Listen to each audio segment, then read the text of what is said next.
Blessing. Blessing. Grand rising. Shout out to everybody tuning in.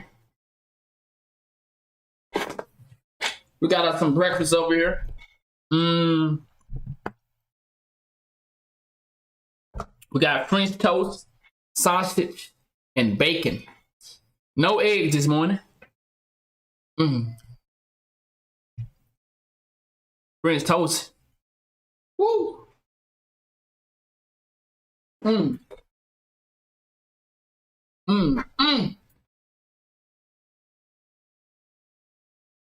don't think French toast hitting, bro. That's French toast with that bacon. Look at that bacon. That's that good bacon right now. Woo-hoo! Look at that bacon dripping in syrup. Shout out to the lady, man. Look at that bacon, man. French toast. We got the French sticks. And got the sausage, man. Y'all, you just came from getting your bacon, egg, and cheese?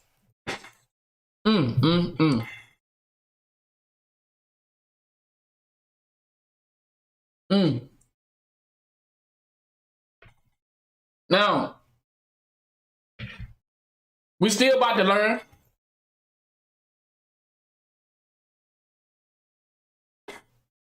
We're still about to get our learning on, though.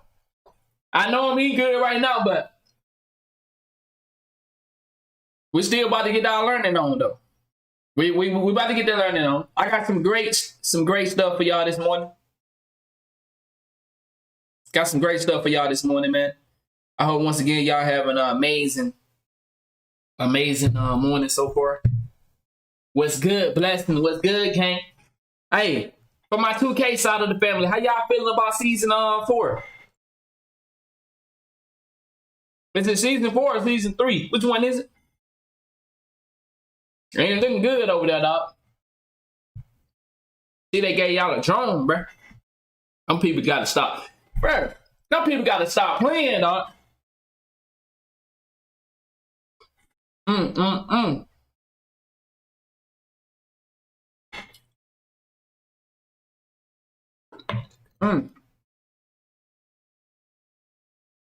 He said, you know how we feel.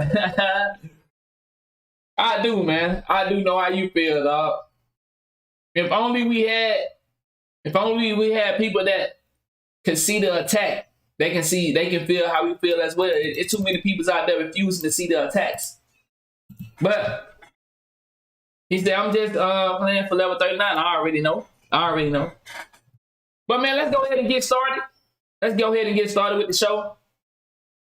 Once again, Grand Rising. Shout out to everybody tuning in, man. I appreciate y'all coming through and check out the podcast. Once again, I know y'all probably wondering why the name of my podcast is NBA 2K No Filter Podcast.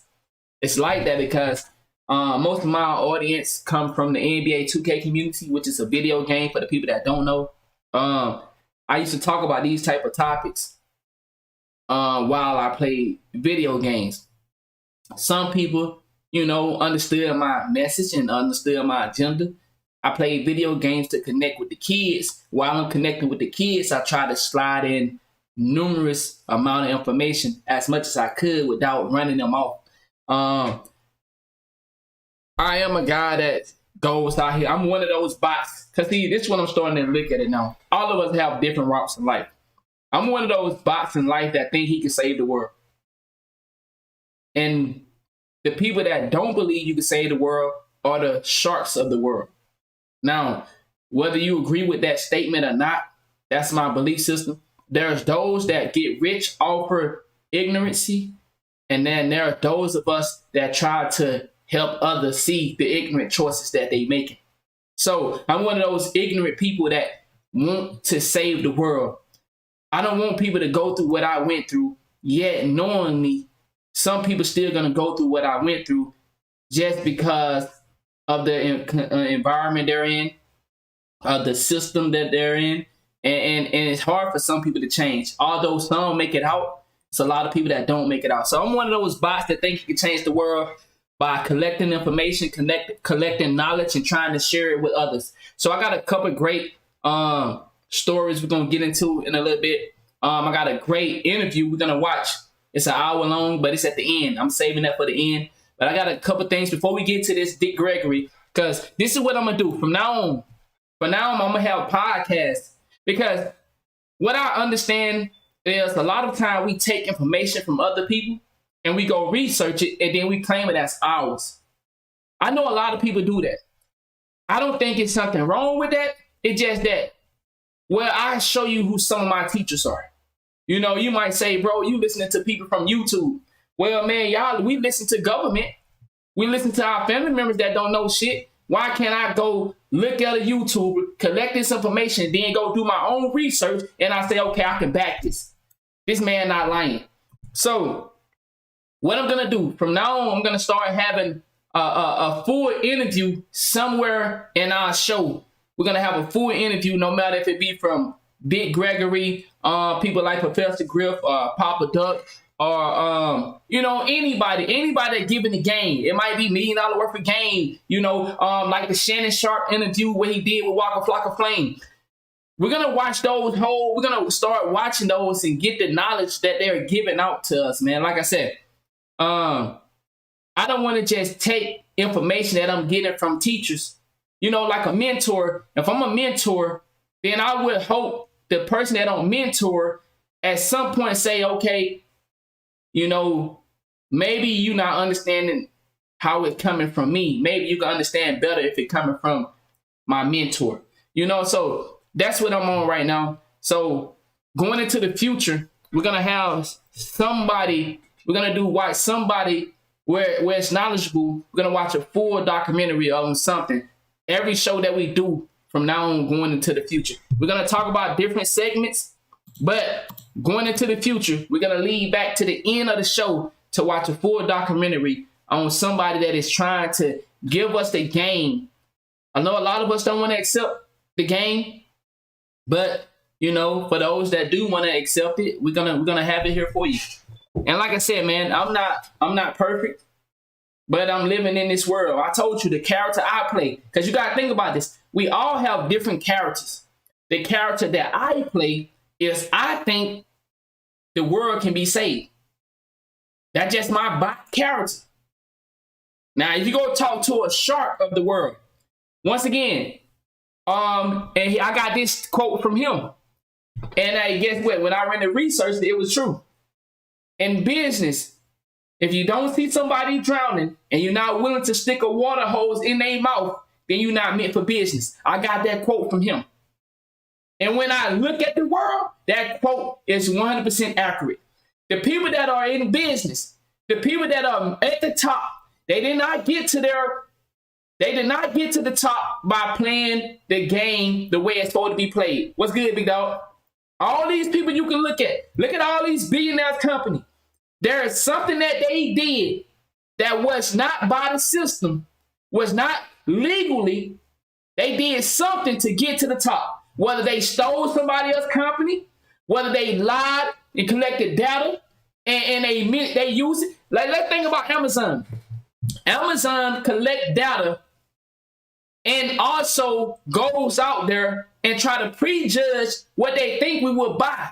They're using our data against us. So it's like, this is what I mean by, there is nobody at the top just because they simply work their butt off to get to the top. It don't work like that, y'all.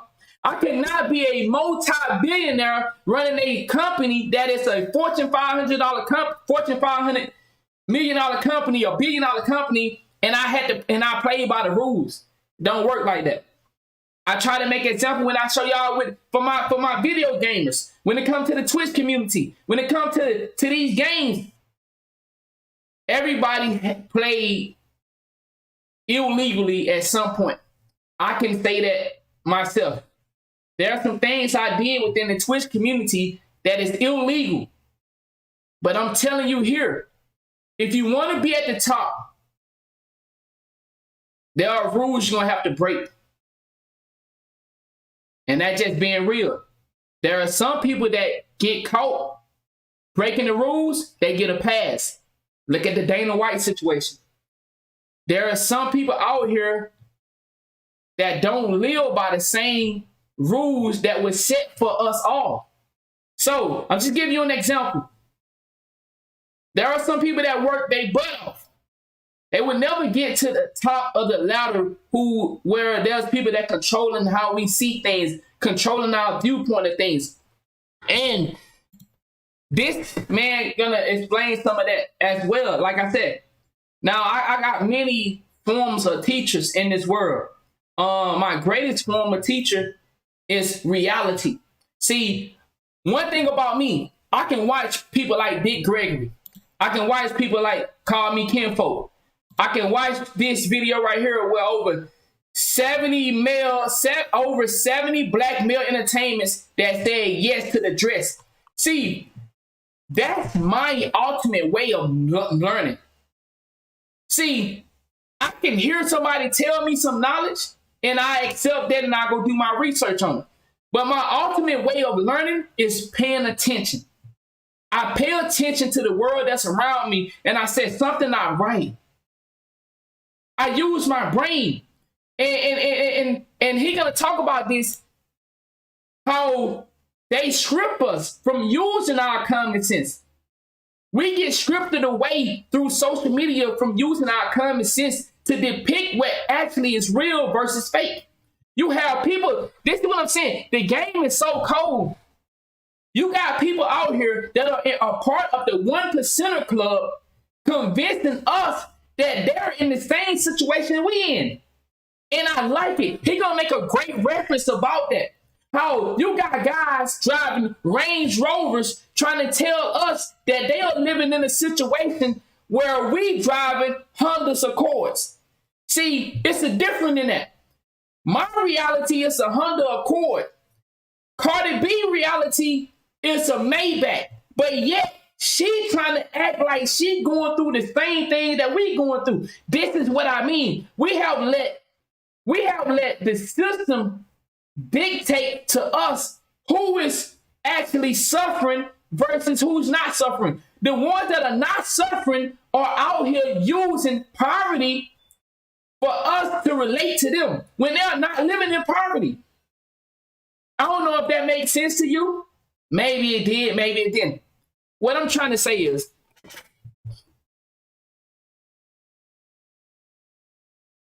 Black Lives Matter was successful using black people paying against them. That's what I'm trying to say. Please understand that. These people have figured it out. We are emotionally tied to pain. We all want to succeed, but we'll go through wherever we'll do. It's a reason we'll kill each other. It's a reason we make it out the hood, but we go back to floss on the hood. It's a reason for that. So like I said, man, maybe some of y'all understand what I'm saying, and maybe you don't. That's why I'm going to start bringing in the ones that I actually learned from when it comes to internet. And then a lot of stuff I learned from paying attention because I use my brain. I don't let somebody just tell me something because they know my weakness. I don't let a person try to manipulate my mind because they know that I love my family. I love my kids. I'm not going to let somebody that come out of nowhere and try to convince me that they're going through what I'm going through. I really ate poverty, meals. I'm not going to let somebody that's driving a Range Rover, a Bentley. And I know you might be saying, yo, that's material things. You're right. That are material things. But those material things don't apply to my life. See, yeah, I could drive the Benz, I could drive the Range Rovers, but at what cost? See, the interest for me to drive a Range Rover in the Benz gonna be higher than somebody that actually living the life of a Range Rover in the Benz. See, I gotta struggle to acquire that Range Rover or Benz, while that person get a Range Rover in a Benz and run out of gas and they decide, hey, I don't want this. Go ahead, can you bring me another one?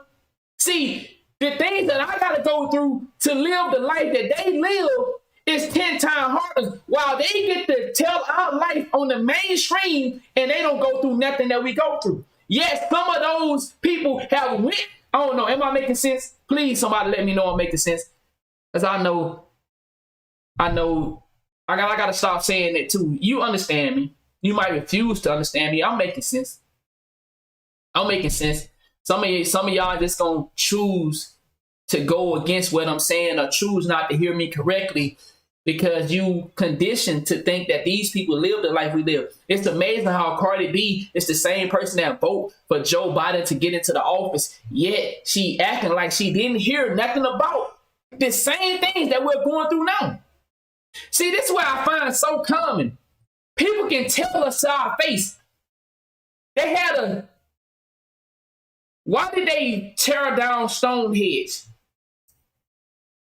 in Georgia? The stones that they had carved and say half of the world must be eliminated. And then we look and see that half of the world is being targeted. These people tell us to our face what they're going to do. Yeah, we sit and look at the world and we be shocked when we see diseases coming out of nowhere. We be shocked when we seeing people going to schools and killing kids. We be shocked. These people have devil worship schools that our kids can go to after school for a program. Yet we somehow be shocked when we see the satanic things that we see in the world. Some people still say, man, that's y'all tripping. That shit ain't going on. People are not hiding who they are anymore. The world is not hiding. They got our kids believing that. There's more than one genders. Yet you can only be born a boy or a girl. But yet they got us believing that our emotion is more realer than reality. Wow, I just said something. That's what I mean, how I learned. I wasn't planning on saying that, but I just said something. They got us believing in emotions more than we believe in reality. You can be born a boy or a girl, yet the world can tell you. You don't have to identify with what is. Wow. That's crazy. That's crazy. That's crazy. There's no way I should be able to say I'm a leopard when you see me as a human. How the fuck can they convince us that reality is on the back end, but emotions is on the front end? How can we let these people convince us that emotions is realer than what we see and what we know? So, okay, my bad. That shit just touched me right there. Wow, that was something. But let's go ahead and get started with the show, man. Shout out to everybody for tuning in. Like I said, we got a couple topics we're gonna get into, dog. They put it right in our face. Yes, sir. Yes, sir. He said, the 0% tax. Okay. Appreciate that. He said, in the Latin language, it's only girl and boy. But somehow in America, we confuse. But let's go ahead and get started with this. And y'all now, remember, this is what I like about these guys. This is what I mean by the universe working in a particular way. There's things you can hear off in the world, and then you come around and that same message will hit you in the face by somebody that you watch all the time or one of your family members. And you're like, man, you know what? I heard that somewhere. Now, remember, I've been talking to y'all about digital wallets. I've been talking to y'all about it. Now, I watch Papa Duck a lot. Guess what? Maybe I missed it on one of his videos, but guess what? Watch what he about to talk about.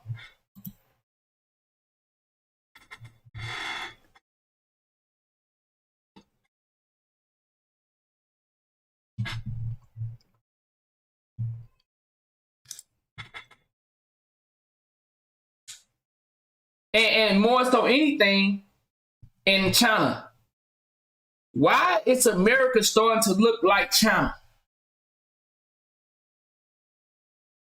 If y'all paid attention to that, y'all saying y'all can't hear? Okay, my bad. Hold on. Okay. All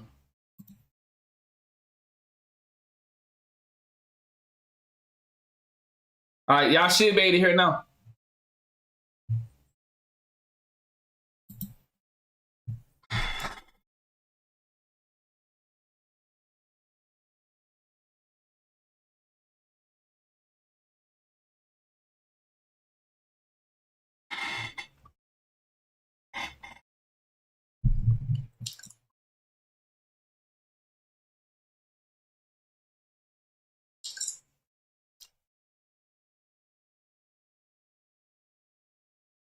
Y'all still can't hear on YouTube? All right, hold on. Let's see. Y'all can hear me, but y'all can't hear the audio. That's crazy. And then on Twitch, y'all can't hear.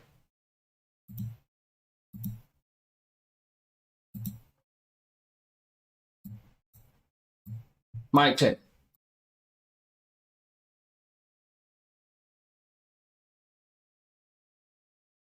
Now,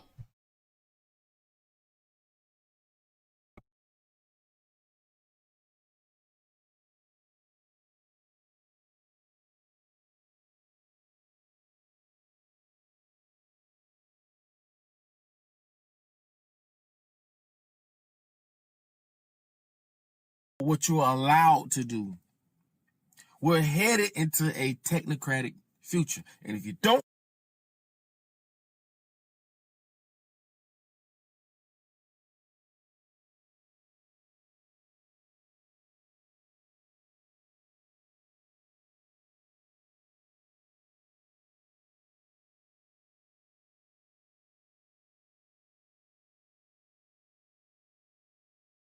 I mic check. So we're going to start this over because I really want you to hear this. My bad. I apologize about that.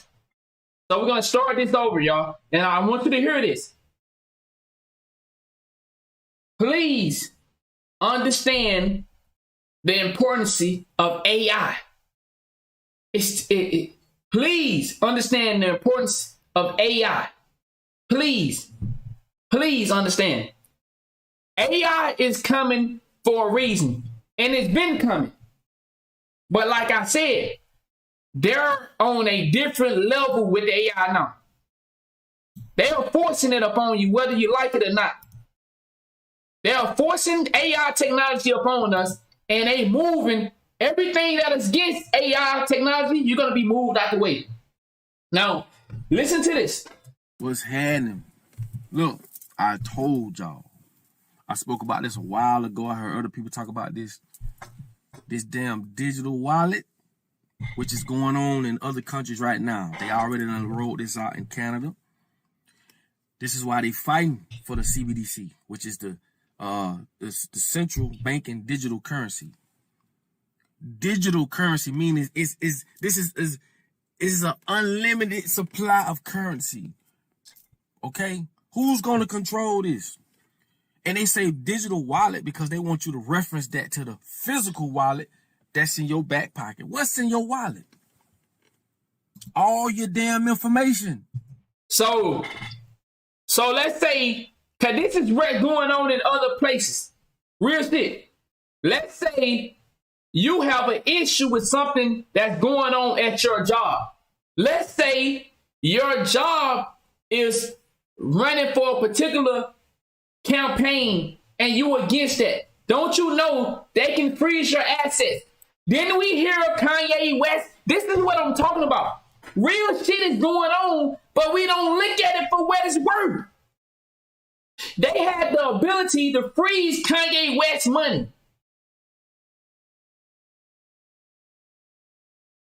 A place that you work for or work with have access to go to your bank and freeze your money.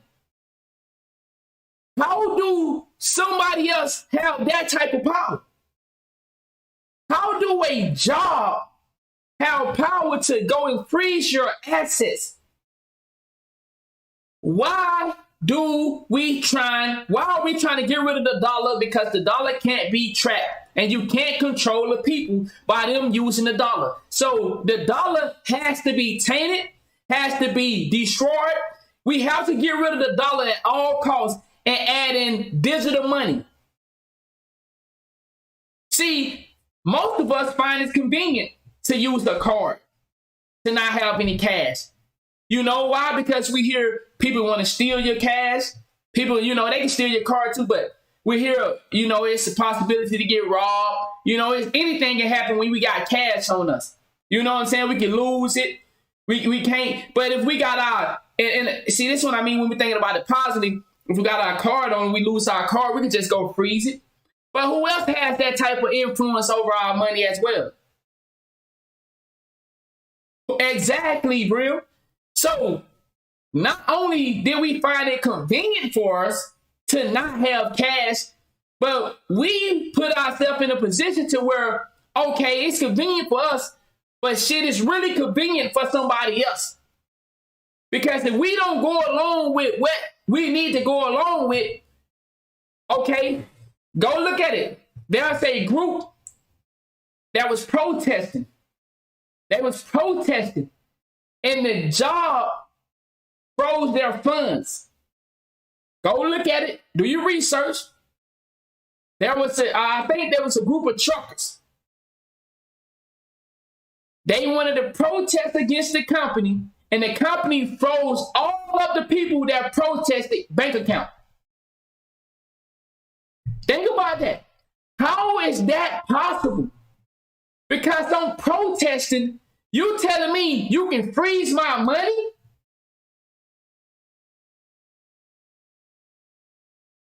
Thank you. Thank you, Jay. That's facts. So it's like, man, it's a lot going on that Kanye West was talking about, but because we as black people, we so caught up emotionally that we hearing all this real shit that he's talking about, but we don't want to fully go investigate that. How is a company able to freeze your money?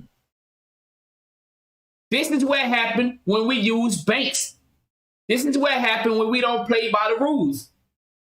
It's no way possible that a company should be able to go into our finance and cut our shit off. No way possible. But this is what's going to happen when we keep voting in these AIs, when we keep seeing people going up to the AI restaurants, when we keep using, and like I said, in some places, they not even accepting money anymore. In some places, if you don't have a card, Apple Pay, digital, if you can't pay digital, you can't pay at all. We don't want your cash. So in some places, you're being forced to use this shit. Exactly. Exactly. He said, where's this job of the bank? The job of the bank is to get the people money and go back and invest it. It's amazing how we can't get a loan from the bank, but they can use our money and go invest in the entire goddamn planet. They use our money and take it all over the world.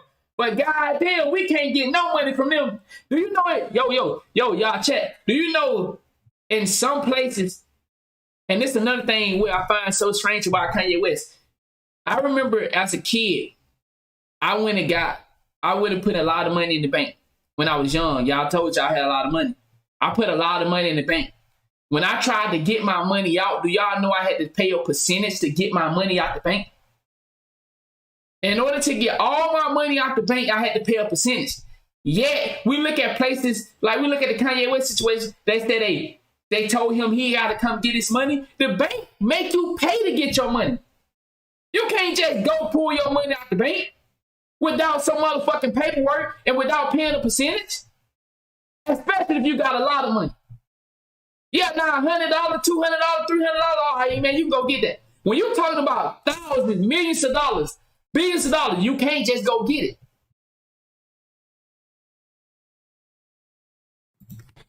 Once you go digital with this digital wallet BS, they're going to be able to control not just what you can do, they're going to control what you're allowed to do. Facts. We're headed into a technocratic future. And if you don't know what technocratic means, check this out.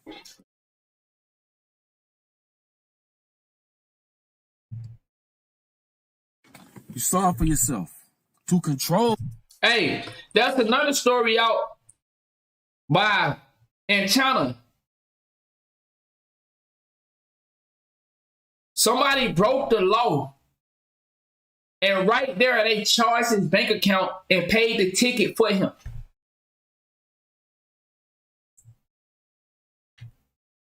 Through the digital ID, somebody broke the law And on the spot with the camera system, I don't know if y'all heard about the camera system in China. There is nothing that's not seen in China. They have a camera in every corner, every street, every hole. There is a camera. And China have one of the craziest camera systems of the world. So they're able to detect who you are and pay your fine on the spot. They're able to, you break a law, they got you on the camera, detect who you are, and somehow go into your bank account and pay your ticket. Something that's some shit right there to be concerned about, don't you think? That's some shit we should be concerned about. We should be like, yo, what? Hold up. Hold up now. How do these people have this much access? So when my brodies that said, how is this? Is this freedom? Or is it really the Hunger Games and we just not starting to realize this? Now, most of us already see it. District 1, District 2, District 4, District 5. Most of us already see this real life Hunger Game. Exactly. Fear, money, and power. If you take those, how can you have a say-so when you fear and you know you need this money to make things happen in your household? Without money, without fear, they don't control nothing. But they give us this illusion of how important money is. This is the important role of celebrities. Celebrities are to make us to want something that most of us have never achieved. How many people are dying to achieve something of a certain status? Oh man, you know you ain't balling if you ain't got this right here. This is what celebrities wearing. If you ain't got this certain jeans, if you ain't got this certain cars, you got people dying to achieve something that they'll never achieve in this life. And society by elite experts through technology.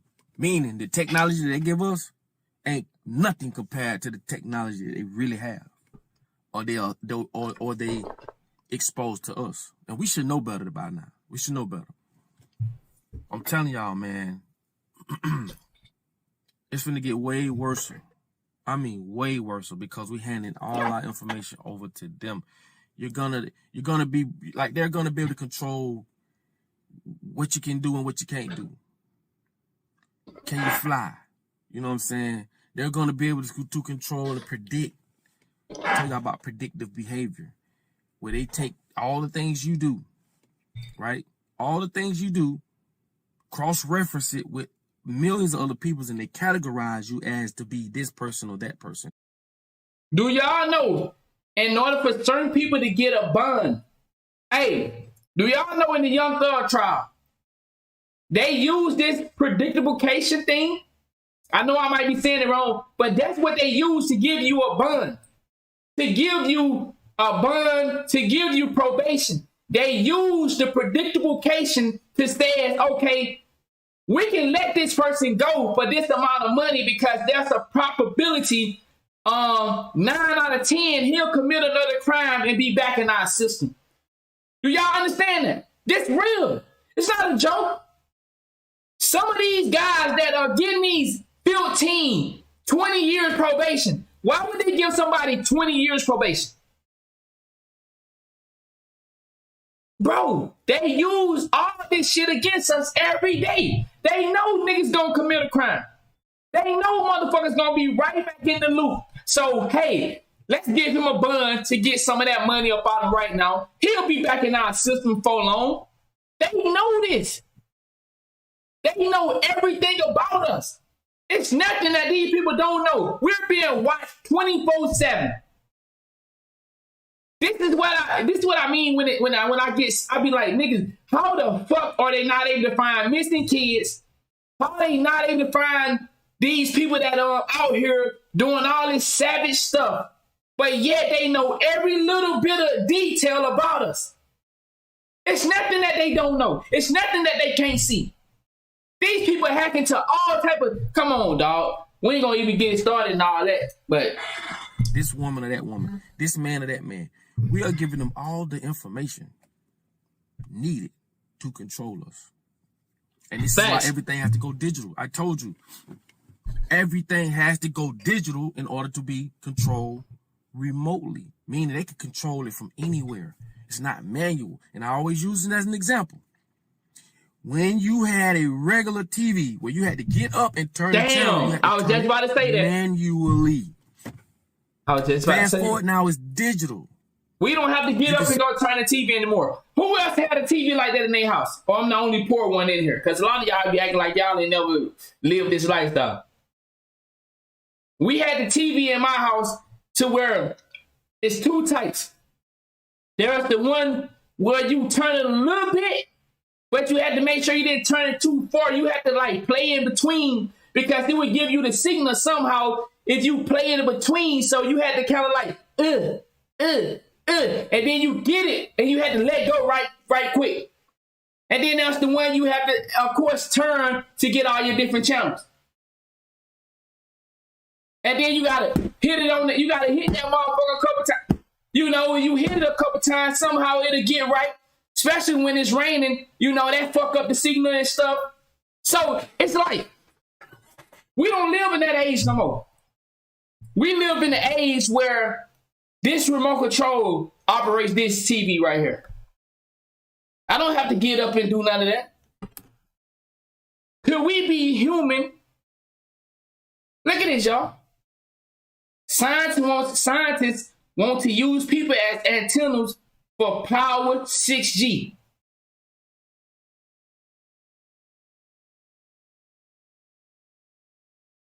It's at some point, are we going to start to say, okay, bruh,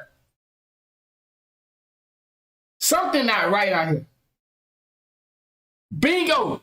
My boy, some of them people got their cell phone where they can cut the lights off, cut the ceiling fan on, turn the air down in their house. Some people's houses are so crazy that they can do everything like you said that they with it's just a phone. Shit, wow, man. Shit to make you think. That's all I'm saying. The shit to make you think, bro. These people say they want to use people as antennas to power 6G. Huh? Are you serious? Come on, man. Now, if they just not now, how many of us been hearing about telecommunication? How many of us?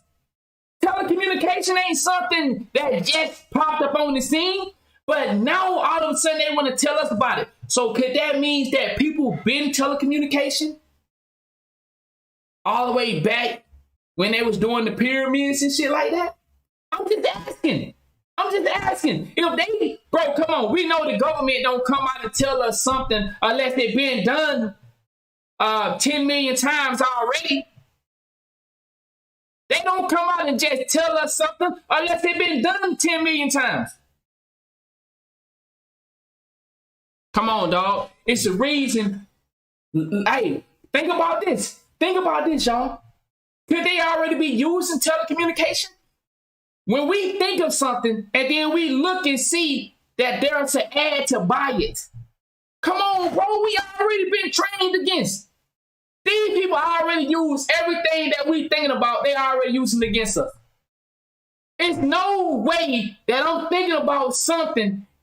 I haven't said nothing. And yet, through your search engine, of course, I know they do it through your search engine, which they use our data against us. But what I'm saying is, there are some cases where you ain't said nothing. You just simply thought.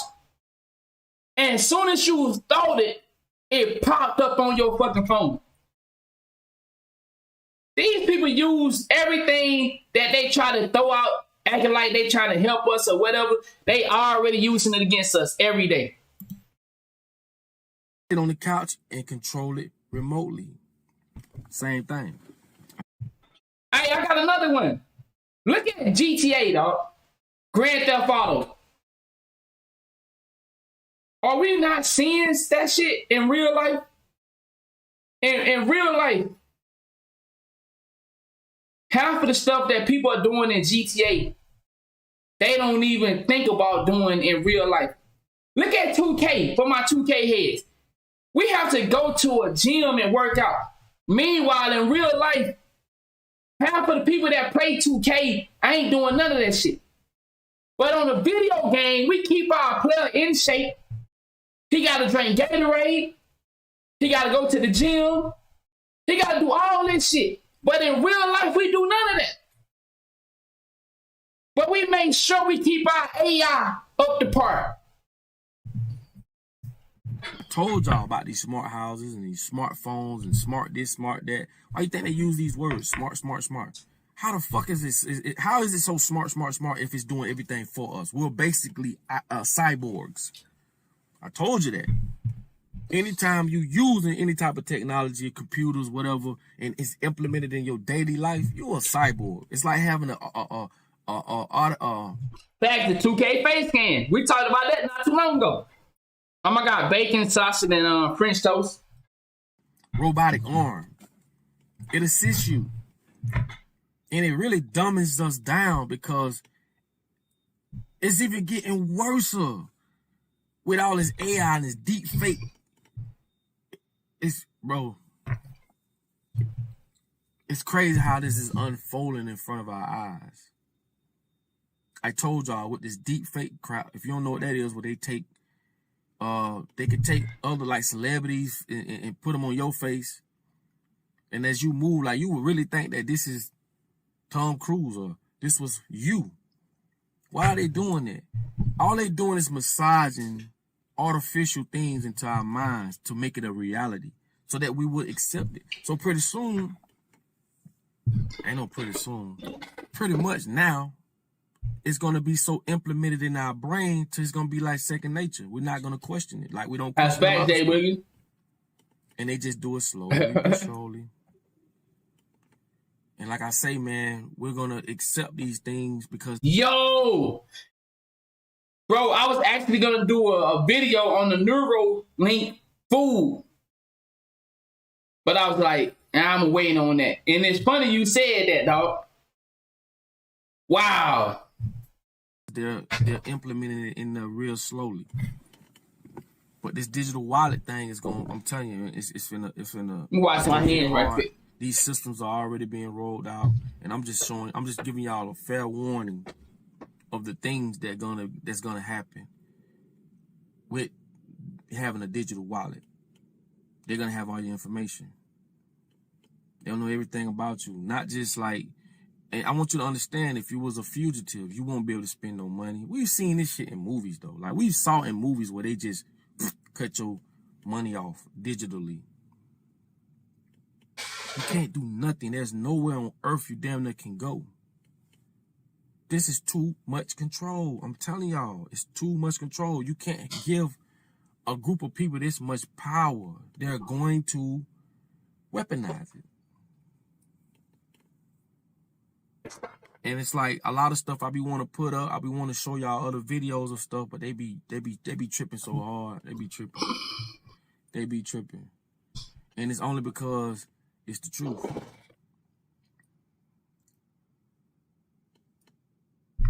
Crazy. I'm gonna do a more extensive video on it though, man. So he said, why y'all think they pushed the Beyond Meat? But see, that's what I'm saying though. A lot of us, we know this stuff. But it's like, man, a lot of people just don't give a fuck. A lot of people know this shit going on, dog. Motherfucker don't give a fuck though. Alright. Now, let's check out this, y'all. This over 70 black males entertainment that said yes to the dress and made it to hip hop. Made it to the top in hip hop. Let's check this out, y'all. So, the Awakened brand, and you couldn't pay him $1 trillion to get a dress. I mean, I'm a conspiracy theorist to a degree. Like when I connect dots that maybe shouldn't be connected, I don't know. But certain dots, like when I see that they put every black man in the movies in a dress at some point in their career, I'll be connecting them down like, wow, these brothers got weird dress. What we gonna do right here is go back. Way back. Back into time.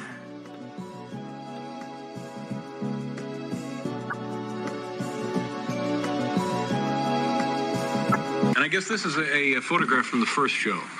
Yes. Explain what we're looking at there. And That's the thing I wanted to do, but the NBC censors cut it out. Yeah. And I was standing there. I say, as you can see, and you only see me from the waist, just this part. So Right. as you can see, I've given up absolutely nothing to be on television. And they pull back, and you can see I have no and genitals. there you are. Yeah. Richard Pryor dressed up as a woman in the 1986 film JoJo Dancer, Your Life is Calling.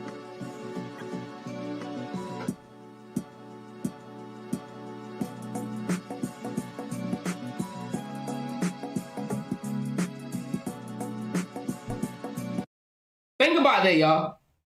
The entertainers are people that most of us already believe wholeheartedly that they sold out for what they have.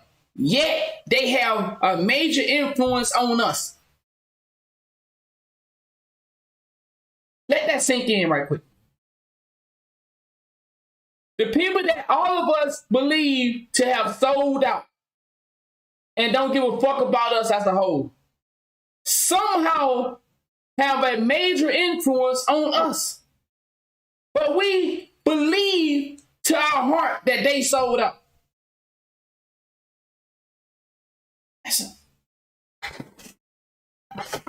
It makes it seem like, are we slow as a people? How can we look? This is why I have a disdain when it comes to celebrities. Because how can we look to them as if they give a fuck about the situation that we're in when we wholeheartedly believe that they sold out? But you have so many people that look and would say, "Man, they with us. They this and that. We gotta support them. We gotta continue to support their careers." But why would you support somebody's career that you say sold out? I don't get it. Because they say one or two good things that they now they on the good side. But if a person sold they soul to the devil or sold they soul for millions of dollars, why would we ever think that they are for us? What's up, Brody? Why would we ever believe it? Now, I'm not saying truth can be hidden in evil. We all know and understand that they tell us truth every day. Although they tell us truth, they still do devilish shit. Do we not take the truth? I say we still have to take the truth.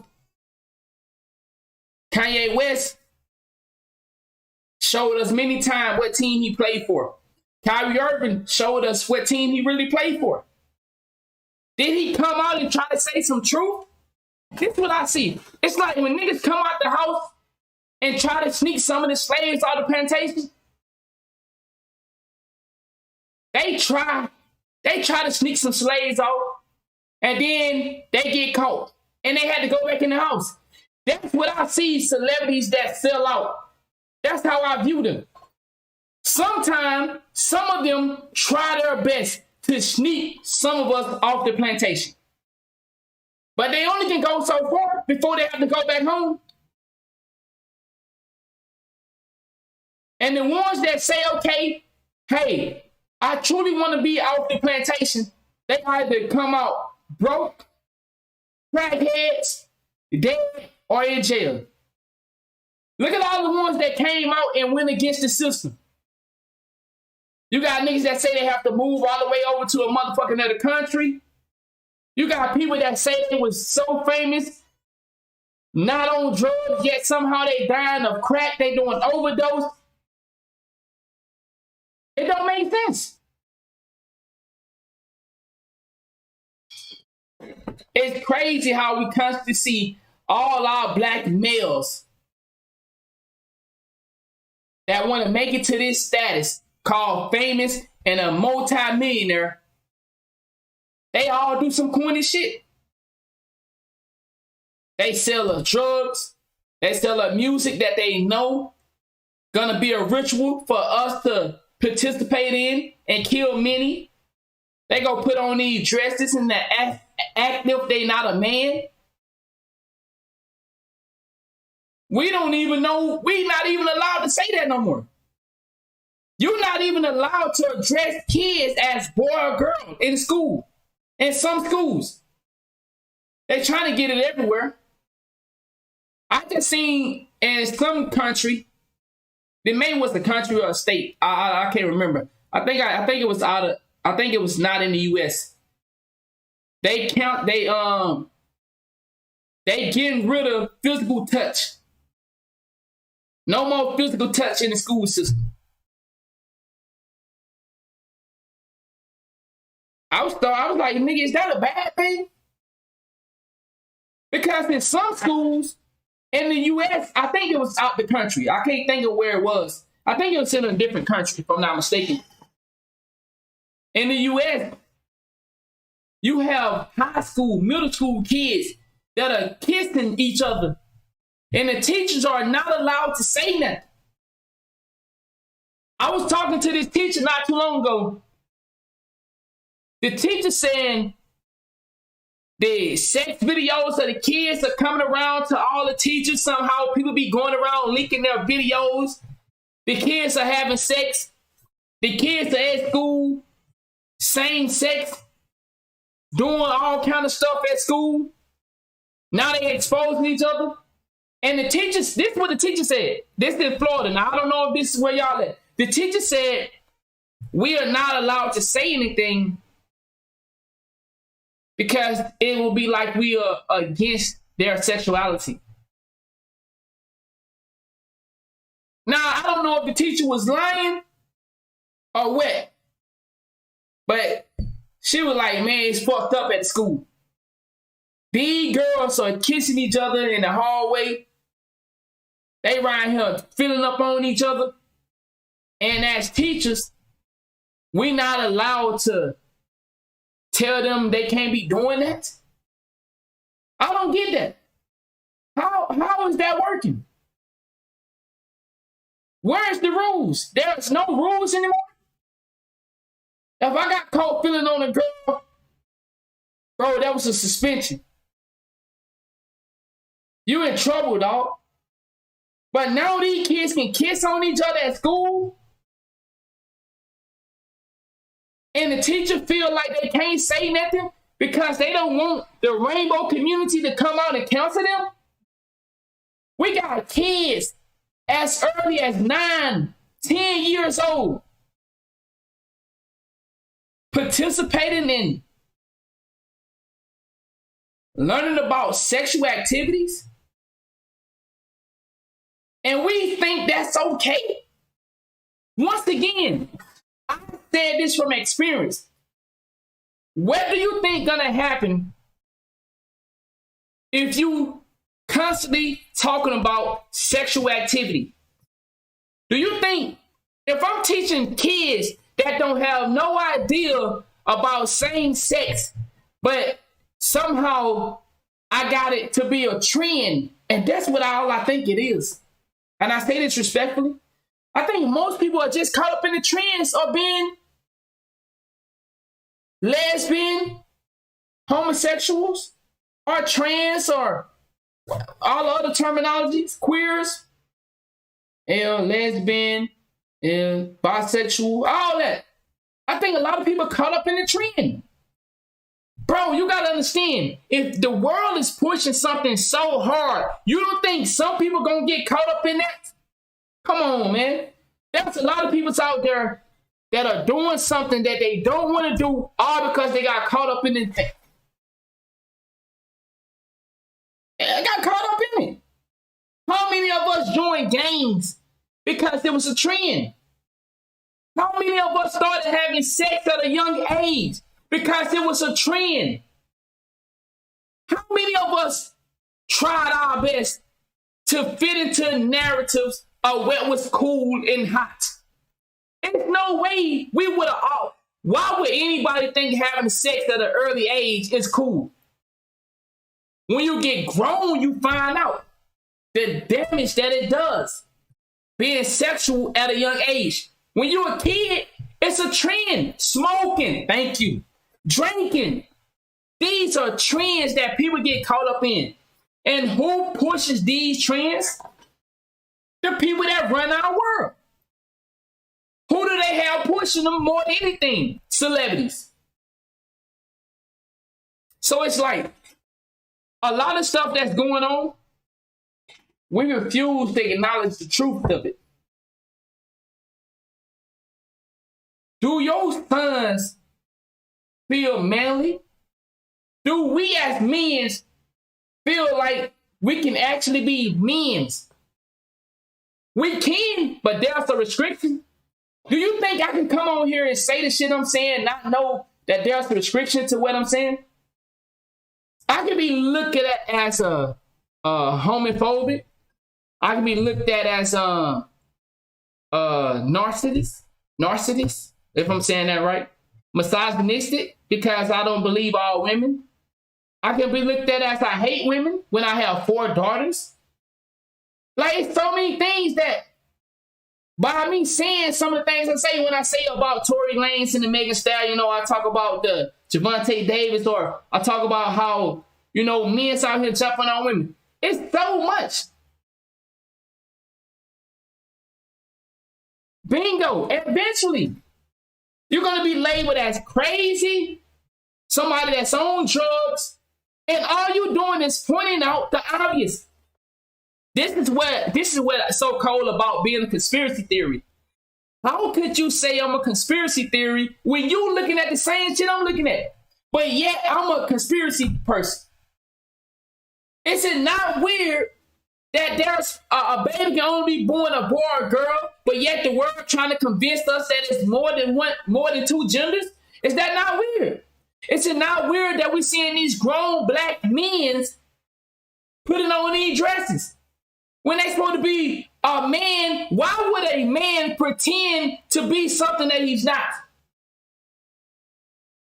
See, that's what I be like. I can go to the conspiracy side and talk on this, but I shouldn't have to, because I'm just pointing out the obvious. That's how my mind works. I don't need to call a girl a hoe. I just say she's sleeping with everybody. I don't need to go do that. I don't need to look at a man and say, yo, black men don't take care of their kids. No, I'll be like, that nigga don't take care of his kids. But we so conditioned with these labels, dog. Bingo, dog. Bingo. It's like a tradition. It's like we so caught up in this. Let's finish watching this first before I continue. His fourth comedy and most look at all these grown black men, bro. Devil Made Me by the Stress. Coincidence? It was also his most successful piece of work, winning his Grammy and Golden Record status. His character was put together by Wilson, his manager Kay, and NBC executives. Yo, y'all notice how Denzel Washington and people like him, they play in so many of these good-ass movies, but they never win Oscar for... They only win awards when they playing gangsters, drug dealers, and anything that's supposed to be criminal act. Or if they, be like Tyler Perry and wear a dress, somehow they get to be known as the big dog then. As long as they playing a good role or a good person, they don't win shit. But if they somehow put on this face that they want the entire world to believe in, and you know what hey chat, y'all know what's so cold about this? we keep talking about why the world see us as a whole as evil. Because they can't see us no other way. Non-black people that never been around black people, if all the information is coming from the media, then how can we expect this person not to be scared when they see us? You got to think about it. How can non-black people not be afraid of black people when that's all the world showed them? It only shows us in a horrible light when it comes to mainstream media. You can say what you want to say about, well, underground, but the world don't get the underground. The world gets what the world want. The world get what they want them to see from who we are. They don't see the black doctors, the black engineers, the black mothers, the black fathers. They don't see us as that. Who you?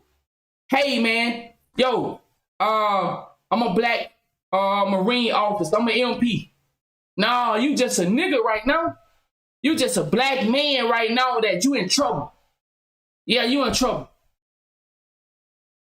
If the world got to really understood and see who we are, do you think a lot of us would get some of the backlash that we get as an individual? But they don't judge us off of individual things. They judge us off of what the media portrays who we are. And guess what? The media portrays who we are as a good light. Some of y'all would say, well, that is who we are. But how did we get that? Because we went off of what the script was. As long as the influence is coming from social media, it don't matter how well you are as a black man, you're still going to be considered as a beater, a cheater, a nigga that always trying to manipulate somebody and get over. As a black woman, no matter how good of a black woman you are, you're still going to be considered a hoe, a slut, a 304, a dirty bitch that don't take care of her kids. This is what they want us to look at and think about when it comes to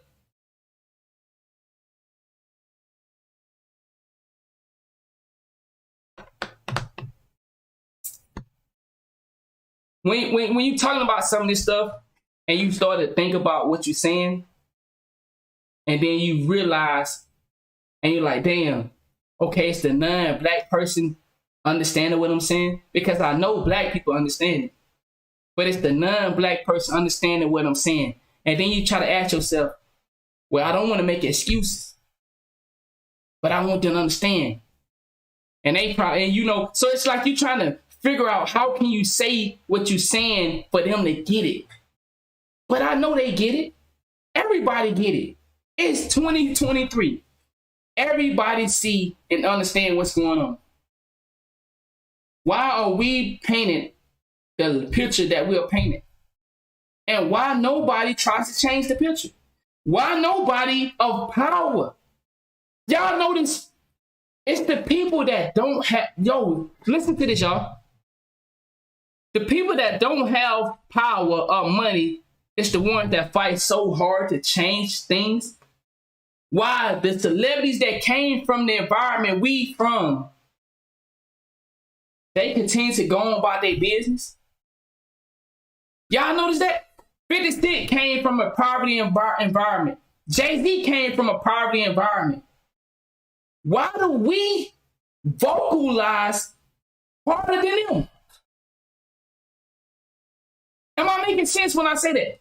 Why is my voice more vocal about where we at in life versus the Beyoncés, the Oprah Winfreys, the Jay-Z's? They live the same life we lived at one point in time. Most of them, not all of them. So if 50 Cent was growing up in a hood where he got shot and he was robbing, if Jay-Z, wouldn't you think that they will be out here on the front street using their voice for this? Or do they get to play in the back end Because if they was to use their voice on this side of the track, it's a possibility they could be labeled as crackheads and die in their bathtub.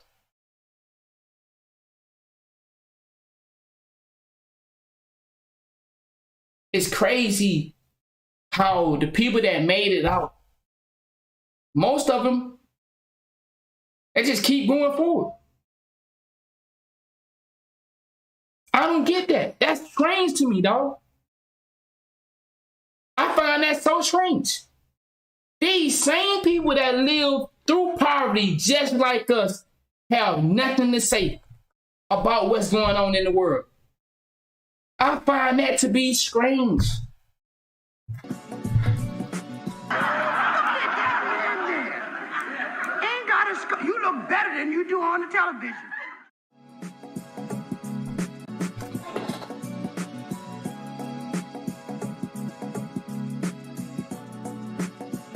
In the movie, Just think about that. Some of the strongest niggas we know, dog, in these movies. This the nigga that played Baby Boy stepdaddy. This nigga that played in the prison movie where he had two sons and both of them were from original gangs, from two different gangs. Like, this the nigga right here that when we see him in movies, we know this is a strong ass nigga. But yet, all these men that we see that's supposed to be so strong of a man, we get to see them pretend to be a woman for a day.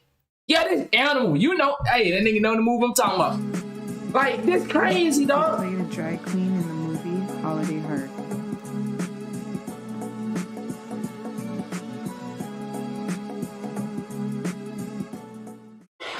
What's the difference between a Tyler Perry movie and this movie? I don't wear a dress in it. That's a big difference. I think that's the biggest difference. There's no man with a dress on in this movie. Not that there's anything wrong with that. He dressed up as a woman on the... And then just think about all of them that said, they all felt like I feel. Nah, nigga ain't putting on no dress. But they say that, like you just seen, and then you come a couple years later. Y'all remember when Kevin Hart? That's the last one I remember. Kevin Hart was big on not wearing a dress. Then you find out Kevin Hart got on the dress. Do they get death threats or something? What is it? Why is all these dudes that feel the same way I feel, a man, when you want me to put on a dress, nigga, fuck you talking about? That's almost sound disrespectful. Hey, bro, you want to put on it? Put on a dress? What the fuck I want to put on a dress for? But yet, a couple years go by, these guys started climbing their career, and they put on the dress. Do that not have any psychological effect to us? Yes or no? If you say no, then what world are you living in? Whether you believe you are affected directly or indirectly, you are affected. It might not happen to you. It might happen to the world around you, which for will make you have to change up how you live in the world. You can say, hell no, nigga, I ain't fuck with that dress shit. But now you live in a world where you have to address somebody as a she or he or they when they looking just like you. Nigga got arms, abs, chest, and he got a penis between his legs, but he don't want to be labeled as a boy no more. That's the world that they are convincing us to live in. So whether you affected directly or indirectly, you got other indirect ways you're affected. You can be going out with somebody and they don't even have to tell you what they was born as. And if you was to get mad and try to fight them because you feel like they tricked you, that's a hate crime. Shit is crazy. TV show The Fresh Prince of Bel-Air while working for Quincy Jones and NBC. I'm like, wow, all these brothers gotta wear a dress. That's happened to me. I'm doing a movie with Martin. Yeah. The movie's going good. So I walk in the trailer. I'm like, man, this must be the wrong trailer because there's a dress in here. They come in. It's the writer comes in. I think he's the writer. He's like, Dave, listen, we got this hilarious scene where Martin's sneaking out of jail. So he disguises you as a prostitute. And he put this dress on. And, what? The prostitute? Nah, I'm not doing that. I don't feel comfortable with that. That should have been in the discussion. What? You don't feel comfortable with it? I mean, it's a hilarious bit. All the greats have done it. So, well, if all the greats have done it, it's kind of hacky, right? You're right. So why don't we just not do it? Because I don't feel comfortable wearing a dress. Oh, come on, Dave. Listen, we got it all set up. We're supposed to shoot. Every minute you waste costs this much money. You know, the pressure comes in. He said, I'm not wearing no dress, man. I'm funnier than a dress. Just give me something funny to say. I don't even wear no dress to be funny. What am I, Milton Berle? You know, we're going like this. And then finally he's like, and he leaves. And then, like, the director comes, Dave, it really would be great if you wear the dress. What is wrong? What is this, Brokeback Mountain in here? So then,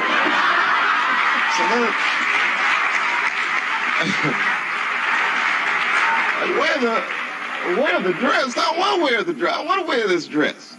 You know what I mean? This is, oh gosh, this guy's so difficult. They leave. Now the producers come on, David would be so great. I mean, and then I started thinking about it. All the comics that I've seen, man, you know, strong brothers, why they be putting us in these dresses? But the minute it was clear, I was adamant, I'm not wearing a dress. I'm not wearing the dress. All right, fine. Think of something else. That comes back 10 minutes later. The whole new scene. Hot damn, how did you write the scene so fast? You know, it's like, so you gotta take... On some real stuff. And this is the one I remember, the last one I remember so well with the Kevin Hart situation. But on some real stuff.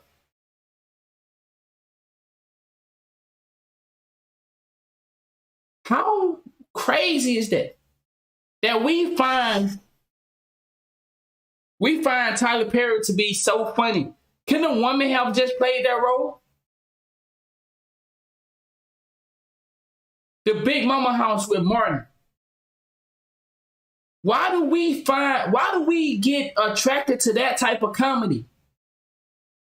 Where a man changing his gender, the Joanna Man.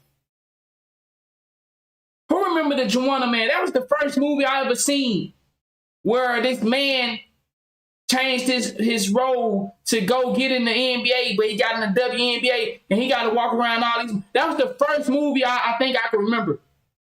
I can't think of the other, but I remember the Joanna Man.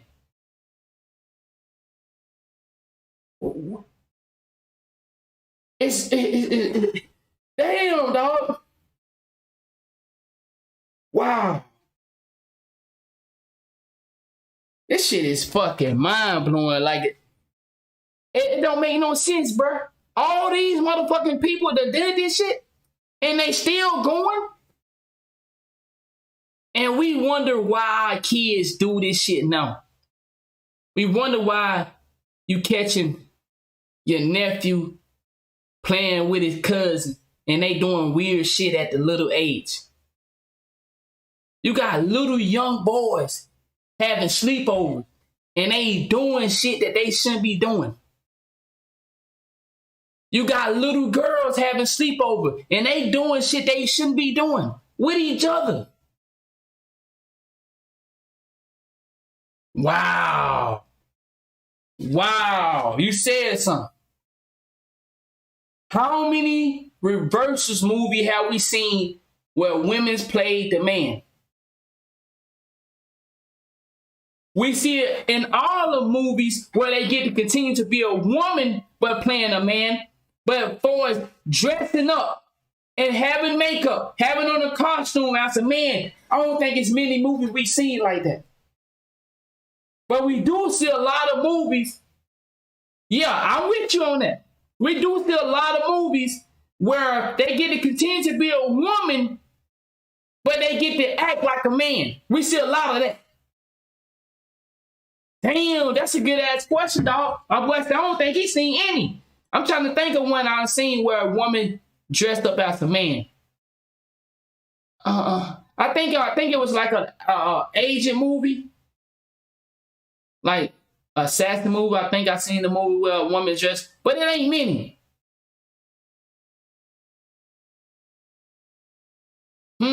It ain't many though.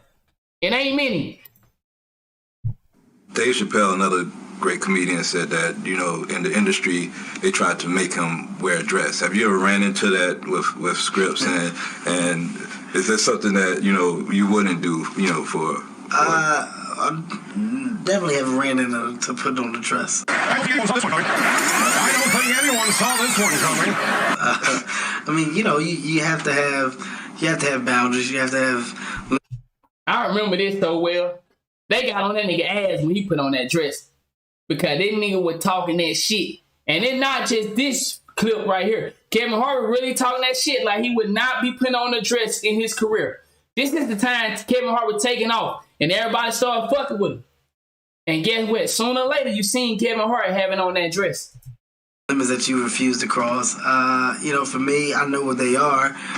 They've yet to been challenged, so, you know, I don't have to speak on them. I was asked to dribble a basketball on a talk show this morning. I said no to that. Not that was a dress, but I was like, no, I'm gonna look stupid. At the end of the day, you got to know that you're a brand. I'm a brand. You need to protect your brand at all times. When things happen that can possibly affect your brand, your brand can be diminished, and you don't want that to happen. So, you know, protecting my brand is definitely a priority. At the end of the day, Kevin doesn't have to worry about what people are going to say about him wearing a dress because of the long line of dress-wearing people before him. So now we have Big Mama's house 1, 2, and 3. Yeah. I've never seen Medea in a pantsuit. I think she wears dresses. So now I'm saying, why are we picking on poor little Kevin Hart? If you want to jump them tax brackets. Because it was his turn next. Okay. Some of us are against the Illuminati, and we are against the Illuminati at our own detriment. When people are against the Illuminati, then they get punched in the face all the time. The press. Now let me show you something. Y'all hear? That's my boy Cat Williams. I love Cat Williams. Fuck with Cat Williams, dog. Cat Williams, the truth. Cat Williams have and been fighting against what they call the Illuminati for a long time. Now I want you to check this picture out. Cat Williams Jacksonville tour. Look at the image that he had for his Jacksonville tour, y'all. Cat Williams supposed to be coming to Jacksonville. He doing a tour. Have y'all seen the image? Anybody seen the image? Cat Williams been fighting against them people for a long time. But it seemed like the fighting is over with, y'all. It seemed like he done fighting. It seemed like he done fighting.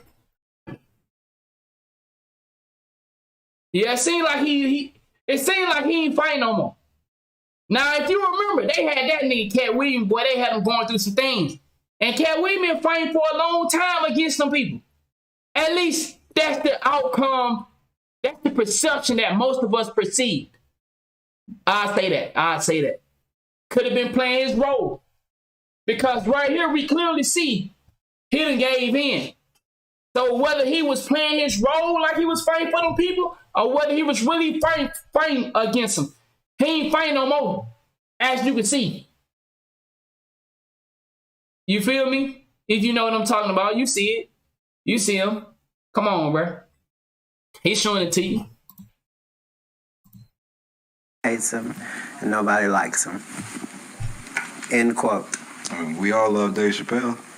Exactly. Dave Chappelle has never been a part of the Illuminati. They don't want him or me or people like us. But now it's not necessary for us to stir up that hornet's nest unless we intend to get stung 1,000,000 times. I didn't understand that. They had to sting me 1,000,000 times. I'm still not going to join, but I respect it a little more. You heard what he said, don't you? Is lifting her arms into her signature. I'll tell you what happened, but I can't say it directly. There's a book to me that encapsulates my entire experience before I left the show.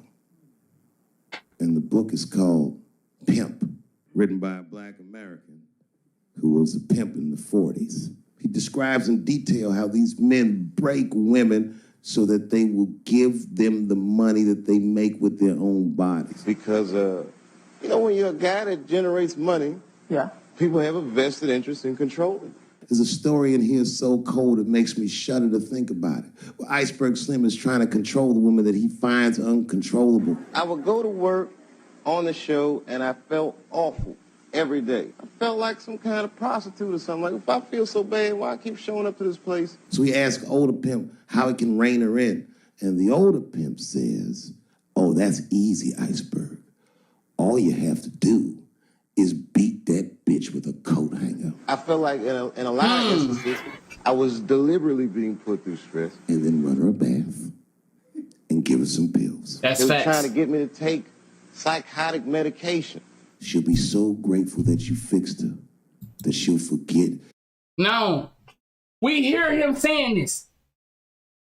We heard Kanye West said about how they drugged him up, and we seen the text messages of if Kanye West get out of line again, what they said they gonna do to him.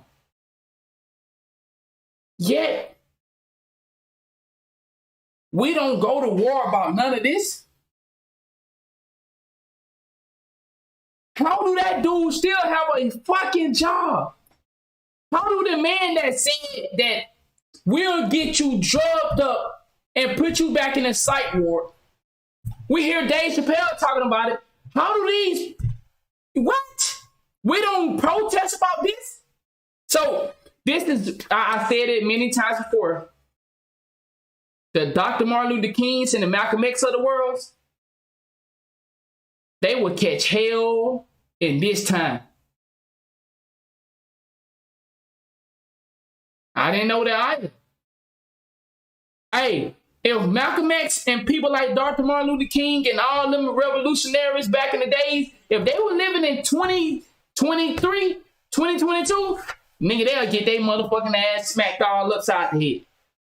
Man, people don't give a fuck about, people can hear that you was kidnapped. I just seen a video of a woman getting kidnapped and her neighbor was watching it. Have y'all seen that? A woman was getting kidnapped and her neighbor was watching it. He did nothing. He just was looking. You see a woman getting kidnapped, she said, help, help. She's screaming. The dude looking. What the fuck is going on? That's what I'm saying, bro. In the world of today, being a revolutionary will get you fucked up. That's facts. It's right in people's face, and motherfuckers still would say, man, y'all tripping, bro. Y'all just out here believing all kind of conspiracy stuff. We see what the vaccine is doing to people. Also, have y'all heard of this? Have y'all heard of this? People that are vaccinated was coming into contact with non-vaccinated people and somehow was making them ill. Have y'all heard of that? I didn't know nothing about that. I just came across this. I heard people that were vaccinated was coming across non-vaccinated people and was making them ill. What the fuck? What the fuck? It's a lot of shit going on, bruh. But yet, it ain't on the mainstream news. It ain't on the mainstream tabloid. Or whatever what these people call. I can't think of the goddamn words. Nanotechnology facts. But what's the people name? These bloggers. These mainstream bloggers ain't talking about none of that shit. But yet they keep us wrapped around who got their chain took. Hey, bro. Hey, notice when the Say Cheese TVs and all them peoples of the world, they gonna keep us updated. Look at this. Look at how this work, y'all. Look at this. They gonna keep us informed with this. But when it comes to how our world is being constructed, they have no information to give us. Wow. Interesting. You were the motherfucker that beat her in the first place. I forgot the hostility of the environment of show business. Maybe there's something else going on. Maybe these rapes aren't even the worst of it. Wouldn't that be something? Wouldn't that be something? Now, the end of this book, Iceberg Slim tells a story. It's kind of the crescendo of the book. Iceberg Slim's bottom bitch is at the end of her mileage. She was bubbling. You could see it. She was going crazy. He had to let her go. It's hard to let her go. A bottom bitch go. And he wasn't ready to let her go because his organization couldn't handle losing her. The DVD's released, and it sets all these incredible records. You know, it wasn't like Comedy Central was a hot place to be when I showed up there. He said, okay, there's a guy in that hotel across the street. He's waiting for you in room number 7. I want you to go over there and I want you to fuck him. But before you do, I need you to put some of this stuff in his drink. I slipped a small vial of mineral oil into her palm. I told her it was chloral hydrate. Only 2 drops would knock the sucker out. She said, I did everything you said, but that man don't look right. Something wrong, Daddy. I said, what do you mean something's wrong, bitch? Did you put that stuff in his drink? She said, I did everything you said, Daddy. I put all of it in his drink. He said, wait a minute, bitch. Wait a minute. That's a tough statement. All of it in his drink. I knelt beside him, blocking her view with my back. I wiped my brow and turned my face toward her. My eyes were wide in alarm. I said, baby, he's dead, I think. All right, bitch, let me think. I can fix this for you. She squeezed tightly against me. I kept telling her she had nothing to worry about. After all, we were together for life, and her secret would always be safe with me. She found out about the hoax years later. That's how the whole shit works, ladies. You understand? This bitch was at the end of her mileage. She was at 498. She ended up tricking for Iceberg for another 6 months. She must have turned another 200 tricks for him. Do you understand? You know, like the whore that they turned us into. I jumped on that plane and left my father's bedside, which I regret to this day. And I went out and I sat with these people in this room. You gotta make 'em hump hard and fast to stick 'em for the long scratch quick. So Slim. Oh, did y'all catch what he said? That's crazy, dog. And it makes so much sense. When these people try to come out and do the right thing, because some of these people actually have a heart. Think about it. Did everybody sign up and say, I want to sell my peoples out? Or did some people say, man, I would do anything to make it out of this condition that I'm living in? Where do I sign? And then as they go and prosper in their career, they get all these advancements from the company. Now they come out and they want to do certain thing and say certain thing. They have a blackmail, extortion type of situation going on to where that person have to rethink. Do you still want to go out there and do what you say you want to do? Or are you tired of... Because see, you got to think about it. Some of these people just like us. How many of us lived the life of crime before we realized we was hurting the people that love us? Think about that. So how many of these guys and women that join this industry now understanding that they're causing a lot of the things that are happening to the community? And then they realize, oh shit, I don't want to do this no more. Nah, nigga, I'm a part of the issue. And then they get hit with the blackmail, they extort you. Some of these people, they are falling victim just like us. They regular people wanting to make a difference in their life. They take all this candy from the store owner, and then when they want to leave the store and go work somewhere else, they get hit with the blackmail. They get hit with the, oh, they dead. Oh, somehow they was found over here slumped, leaning. I think a lot of people get caught up in the game. I think it's so easy to manipulate, especially the poor community, majority black. It's so easy to manipulate us to do things that we're not willing to do. He said he was not going to see his dream happen, so he was willing to commit something he said you may never see happen. Bro, a lot of us, we not bad people. A lot of y'all have done things. Do that make you a bad person?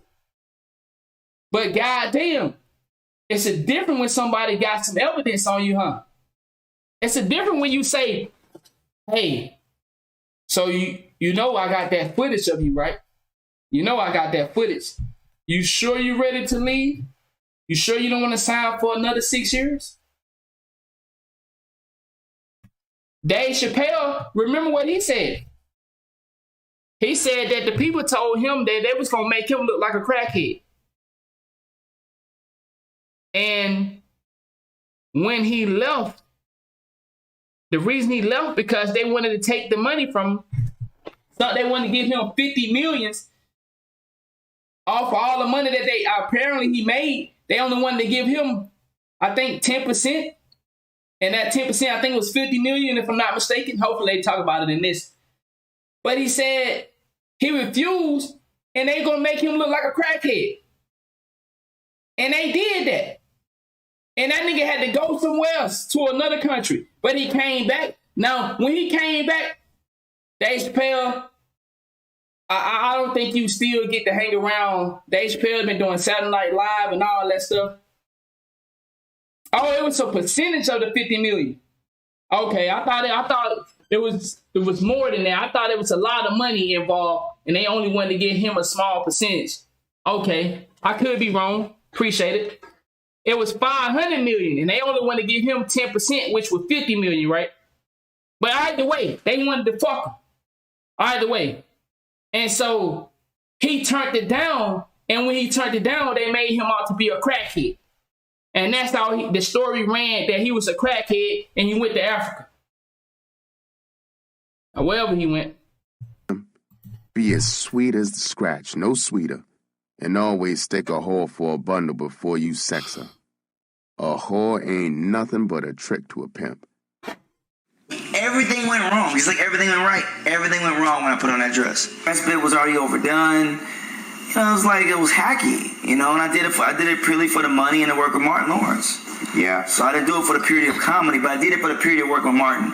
But I believe that it was still more than money. Like, damn, I'm gonna get a big check, you know. You know, See, look at what I'm saying, y'all.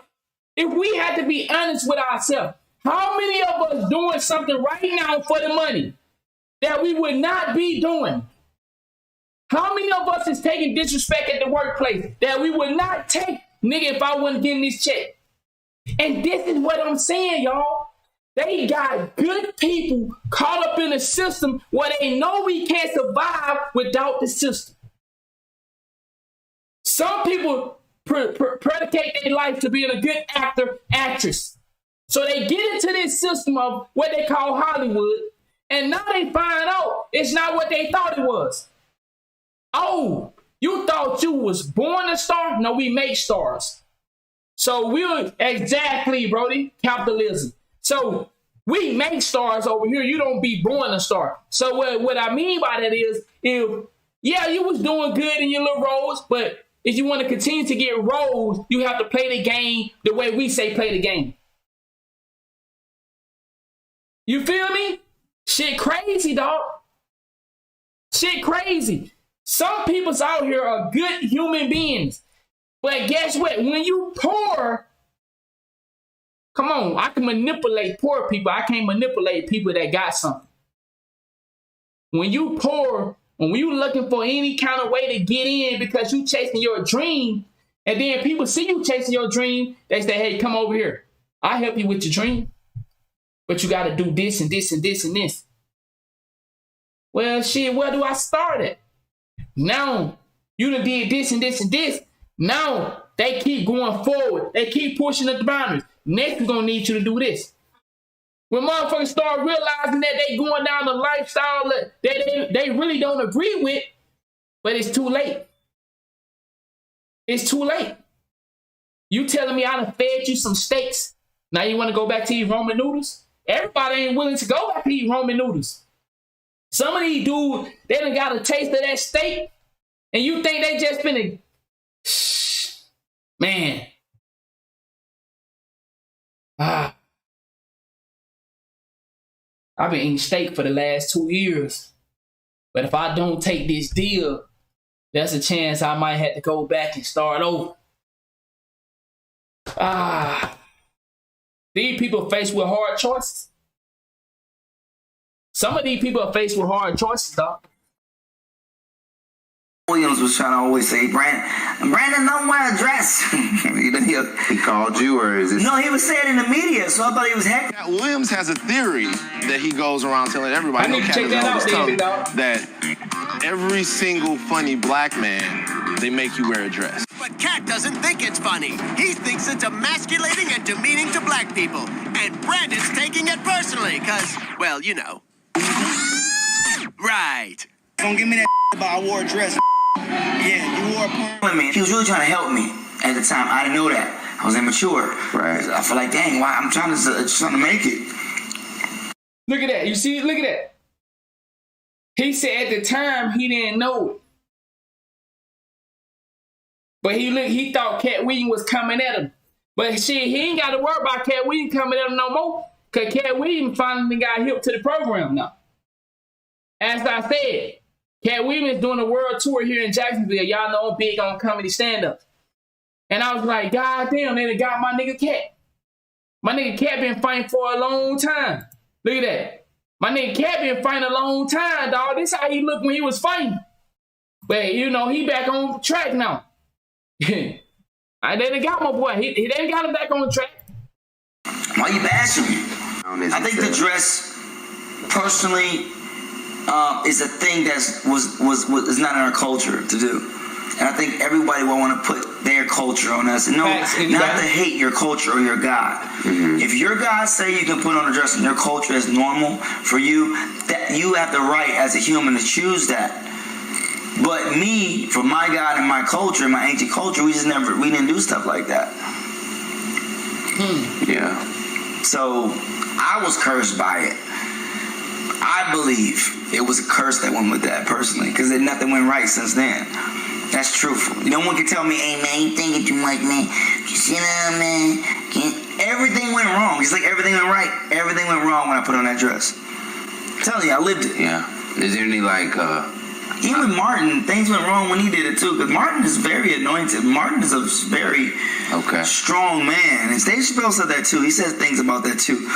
And something, if you look at Martin's Arsenio Hall interviews, you look at him now, something's changed.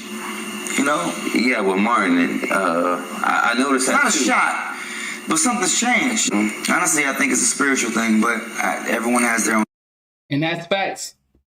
That's facts. Journey. Were you ever asked, ever had a role where you were going to dress like a woman in that role? Had you accepted it? He said what Cat got on. It's not what he got on, it's what he doing. It's not about what he got on, it's about what he doing. See, like I said, if you've been following Cat Williams, dog, Cat Williams had a tough go, for a while, man.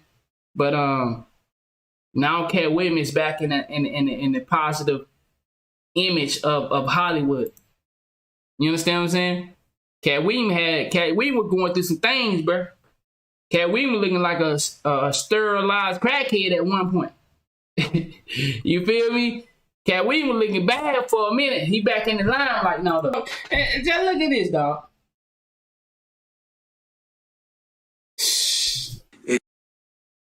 And no matter how you feel, what he just said was truth. No matter how you feel personally, no matter how you feel as an individual, you might not feel threatened by it. This is why they paint the image the way they paint the image. A lot of people can't see us as anything but what the media show them. So if they can break the image down on TV, then psychologically, what will that do? And that's what I keep saying. A lot of this shit is psychological attacks. That's all it is. Psychological attacks. Bingo. Bingo. Why do I got two questions. This is what I hear. Why do people that are a part of the gay community want straight men so bad? And why do Hollywood chooses straight men to play gay role when they have people that are actually homosexual out here? Why you can't go get them to play that role? I got two questions.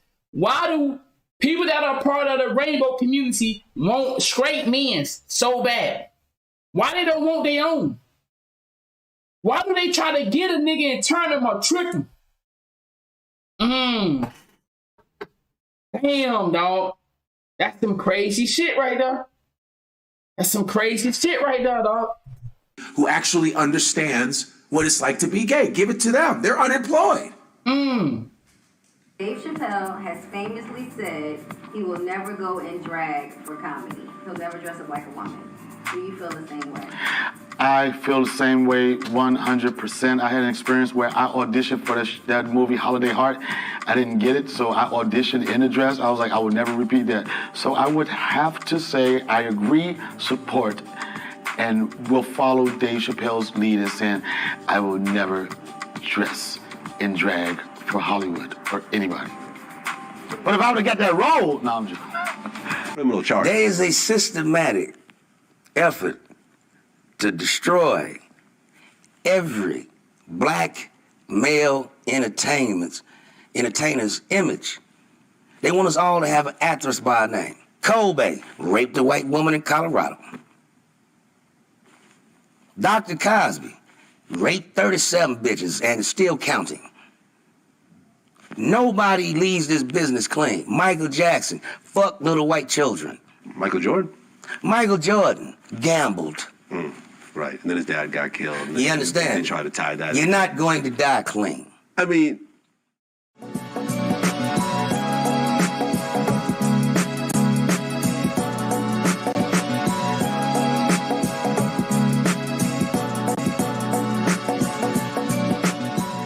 Damn, that's some crazy shit.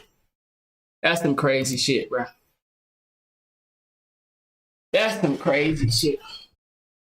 I like I said, man, it's just so much going on that a lot of us refuse to look at it for what it is. You know, we try to cover our eyes, act like we don't see it. But once again, before we get to our main video of today, and we're gonna do this tonight too.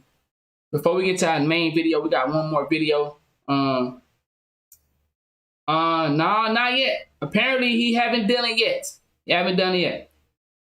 That video was over 70 black men entertainment that said yes to the dress. That's the name of that video right there. Had to make sure. So that's the name of that video right there. All right. Now this video right here is by Call Me Kinfolk. Now what's good with y'all, man?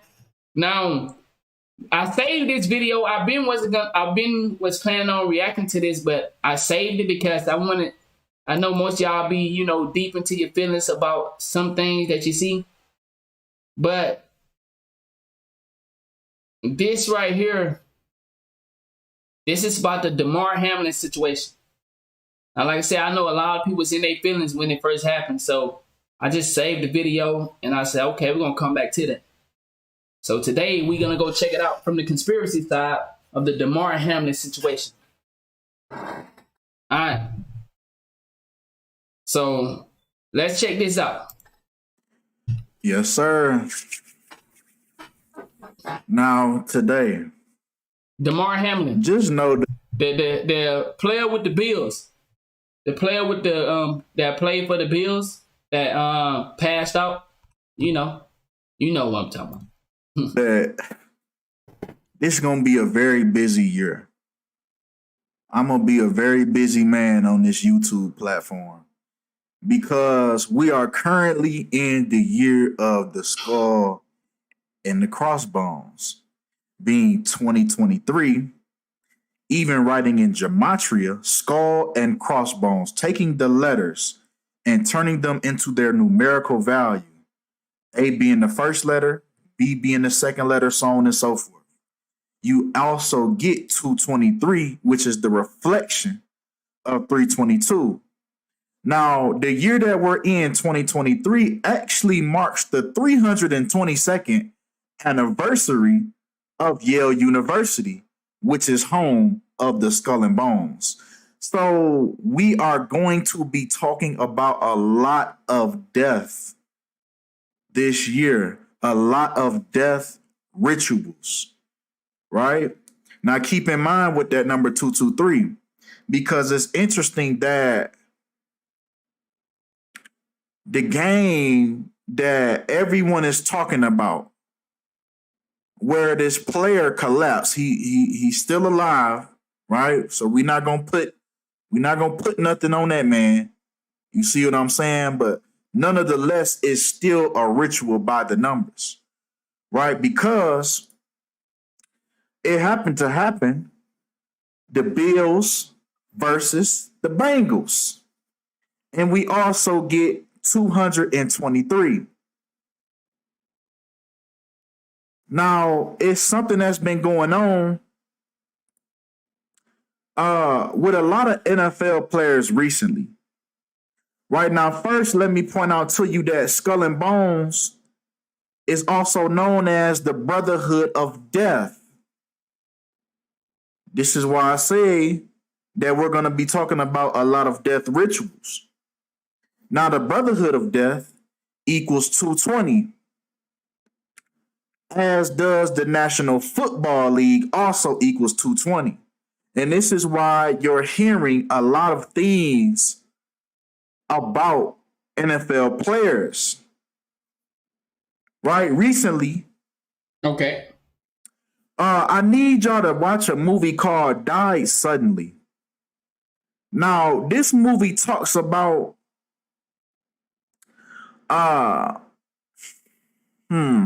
what's the best way to put this to work around the algorithm? This talks about a lot of young people dying suddenly during the pandemic. And it was noticeable when they do the autopsy on these bodies. It was noticed that a lot of young people had blood clots in their system. You seen this already, Stray? I ain't seen it yet. Due to the tat cream.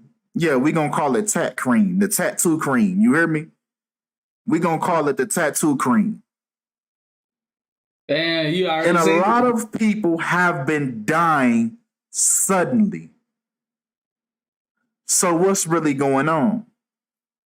Especially Damn, Al Jordan. with a lot of athletes. These are people that are more athletic, a lot more healthier than the average person. So why are we seeing now at an all-time high, athletes have been dying suddenly?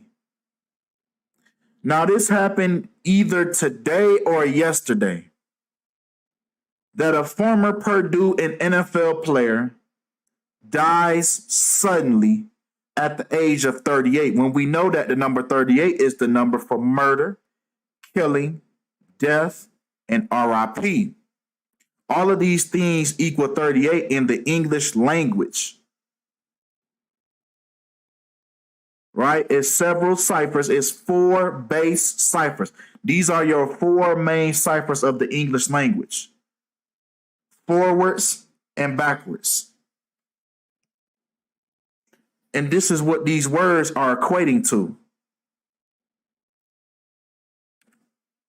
Now, it's interesting that this player specifically went on Twitter a year ago and said, okay, so let's get these tattoo cream. Let's get the tattoo cream. ASAP. We seeing children pass away daily from the people that don't want to get the tattoo cream, right? Pregnant women at risk too. Protect life. Mandate the tattoo cream. He says jail to anyone who refuses to protect life. And now it's just so crazy, man. Damn. I don't even want to say the irony, but this is the irony. That's facts. And damn, man, this hit hard right here. This tweet in response to him about learning about his passing. She tells him, I'm sorry that you were a victim of misinformation. By the way, for y'all to see that. R.I.P. That's crazy. Man, that's crazy right there. That's crazy. That response. Me and them niggas saying the same thing. Yo, but I ain't gonna lie though. See, that's university language right there. That's crazy. That university language right there. But man, so many of these athletes was out there. So many of these athletes and celebrities and politicians that was advocating for us to get out there and take that. A lot of them passing away. The same people that was claimed to be so healthy and to be we not protecting ourselves. Like this G right here was saying, jail for anyone who refused to protect life. Man, I hit hard. But continuing on, man, with these athletes, these young athletes, this guy is my age, man. He has no reason in the condition that he's in to be dying suddenly. So what's going on with these people? Right? Former NFL player, and this is in the span of this happened. He passed away. We talked about him, Jalen Ferguson. We talked about him. Dang. So this happened 2022. All these people in the year 2022 and a couple days into the year 2023. These people, these NFL players are passing away suddenly. So what's really going on? Another one in November of 2022. Where can I see that story at? Dying suddenly. And even in this article, of course, this isn't a mainstream article posing this type of question. That's what I'm saying, bro. That's what I'm saying. They count on us being stupid.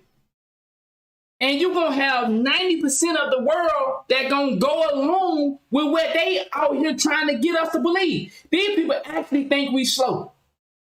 But because they done got away with so much, and everybody most of the people just continue to go with what their narratives, and you got the little small group of people like us that's saying, bro, come on, dog. Cut the bullshit. Stop playing around. And we the crazy ones. We the ones that are we fucking up America. Exactly. Or you're right about that too, though. Motherfucker worried about a football game. There was some, small, it wasn't no Fox or no CNN asking this type of question. You know they ain't gonna do that. Right? But now let's get to this situation. Now, I don't believe that the dying suddenly. I don't think the tattoo cream applies to this situation. I think it's something deeper to this situation. I just want to talk about that first. I just want to get that out the way first. Now let's not misconstrue what we about to talk about, what just happened, because I don't believe that we can apply that same tattoo cream situation. Now, the reason why I believe so, this situation is giving Masonic / Skull and Bones ritual. I ain't gonna lie though, when I first seen this picture off top, I'm like, what the fuck? Why would everybody else be kneeling and just so happen the dude right here that's standing up? And I know these two people's over here standing up as well. Let me move out the way. But when it comes to all the football players, why is this nigga standing up and he the one who got 33 on the back of his jersey? Am I that deep in? Or do y'all see it as well? Or are we that much of a conspiracy theory that we automatically seen this picture and we're like, oh, nigga, what the fuck? So you telling me everybody else kneeling and the dude that's standing up have a 33 on the back of his jersey? Are we that deep in? Or did we all was like, nah, bro, something ain't right by this picture? I don't think I'm that deep in, dog. Come on, man. I can't be that deep in. Now, it's interesting if you look at the picture of these people that's kneeling, right, for Demar Hamlin that collapsed in the middle of the game. His back was hurting that day? Now, I'm asleep. If you pay attention, the only player that's not kneeling is the player with the last name Neo. But not only that, he's wearing the number 33. So already that's giving me a Masonic ritual type of vibes. So let's dive in deeper. Right? So now let's hit on the numerology behind the situation. So they say at about 8:55 p.m. is when Hamlin made the tackle, when he stood up and when he fell down, when he collapsed. So at that time, the game was temporarily suspended with 5 minutes and 58 seconds left in the first quarter, which is the reflection of 8:55 p.m. So now I start scratching my noggin. Okay, let's dive deeper then. Now, if we take the span of the timeline of events from the time that the tackle was made, from the time that Hamlin collapsed, to the time that the game was officially postponed, and from the time that the NFL confirmed that Hamlin was in critical condition at a local hospital, this took a span of 1 hour and 6 minutes. In other words, 66 minutes. Now, what's interesting about that 66 minutes is because this transpired against the team Bengals, right, that was in the city of Cincinnati, which equals 66, along with number of the beast equaling 66. Remember, this is simply taking these letters and turning them into their numerical value. Now, the reduction cipher is simply reducing the letters with double digits to single digits, forwards and backwards. So what's the odds of that taking 66 minutes specifically? In the city of Cincinnati, which equals 66. This is the team that they played. Now, if you do some diving, then you'll come across this gentleman named Chuck Hughes. He said what he talking about? He is the only NFL player to die on the field during it. So for everybody that just tuned in, call me Kinfolk. He do the gematria thing where they say the entire industry is ran off numbers. So like I said, I believe in this stuff as well, but like I said, it's two types of conspiracy theory. There's those that use the reality around them, and then there's those that use the symbolism, the numbers. So me, I was a guy that just looked at the world as in something not right. And then I got into the conspiracy side of it, and I seen that, okay, things kind of match up with what these people saying. So, I've been watching the gematria thing for maybe 3-4 months now, and I ain't gonna lie, it be looking weird to me, but at the same time, a lot of shit be making sense. Cause I'm just being honest. It look weird to me cause I'm still new to it.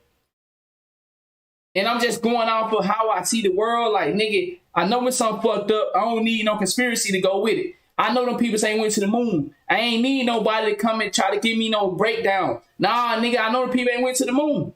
You feel me? I tell me they went to the moon See, like this how I am. So conspiracy, I understand now that they really did not go to the moon, but I just went off of my knowledge. They told me they went to the moon and then somehow they destroyed the technology to go back to the moon. My conscience said, nigga, who they fuck they think they talking to? Are you slow? Nah, nigga, you ain't slow. Well, then, how the fuck you don't tell me you went to the moon, but you destroyed the technology to go back to the moon? And you tell me we ain't been back to the moon and I don't know how long? See, that's how I used to do. That's how I am. I'm a conspiracy theory, but I use reality for me. Then I got onto the numbers and the symbolism. Symbolism is real, y'all. Symbolism is real. Numbers are real. So that's what this is. This is gematria. So you hear my opinion, which is reality-based, and then you hear the symbolism and knowledge opinion. So that's how I am. Game. Yeah, I use my brain. I use my brain, and then I go and say, okay, is there anything that backs up what I believe? And that's when you get the numbers and symbolism. If we take the span of the years from him passing away on the field to Demar collapsing on the field. Keep in mind, he did not pass away, but he collapsed on the field. Now, if we take the span, we get a span of 51 years, just like Chuck Hughes equals 51. But more importantly, Demar collapses 51 years after Chuck Hughes collapses in Cincinnati, which equals 51 as well. There's an interesting connection. That's just like another connection where I use reality versus conspiracy. Like I said, I'm on conspiracy theory, but I use reality first. Reality. How long have they been telling us that they want half of the world eliminated? How many times do we see diseases coming out of nowhere where it's starting to eliminate people out of nowhere? Not only did we see that, we seen a movie called The Endgame where we seen Thanos snap his finger and wipe half of the world away. These people constantly tell us stuff. See, once again, I use my conspiracy for reality and say, bro, why would they be making movies like this? Why would they be making TV shows where they showing us viruses? They actually got TV shows that show us all the things that COVID did. They got movies and TV shows that show us everything. They got stones that says that they want to get eliminated the world. They got people like Bill Gates that say, yes, we need half of the world to be gone by this time. So if I'm hearing that with my reality conspiracy theory, nigga, then when I go look at the symbolism of TV shows and movies and sports, I say, okay, it's some shit making sense to me. They tell us COVID is airborne, but yet, how do you escape something that is airborne? By putting on a mask. It don't work like that. That's what I'm saying. I use my brain to defeat the shit that they try to throw at me.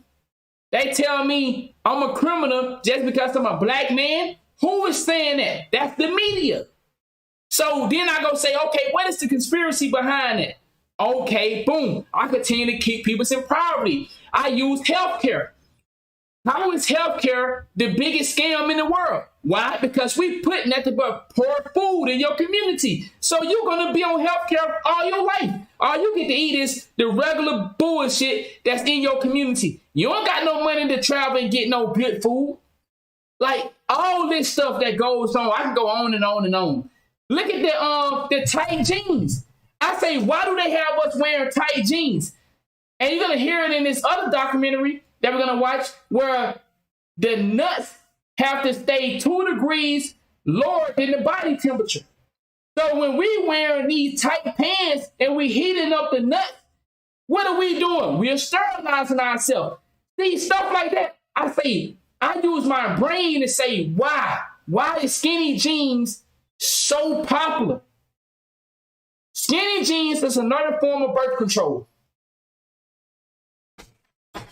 Between the two, there's an interesting synchronicity between the two.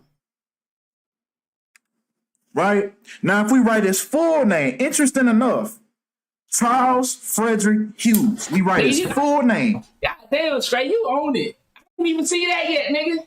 I got it. See, right now I got Hulu and Netflix. So I got to upgrade my shit then, nigga.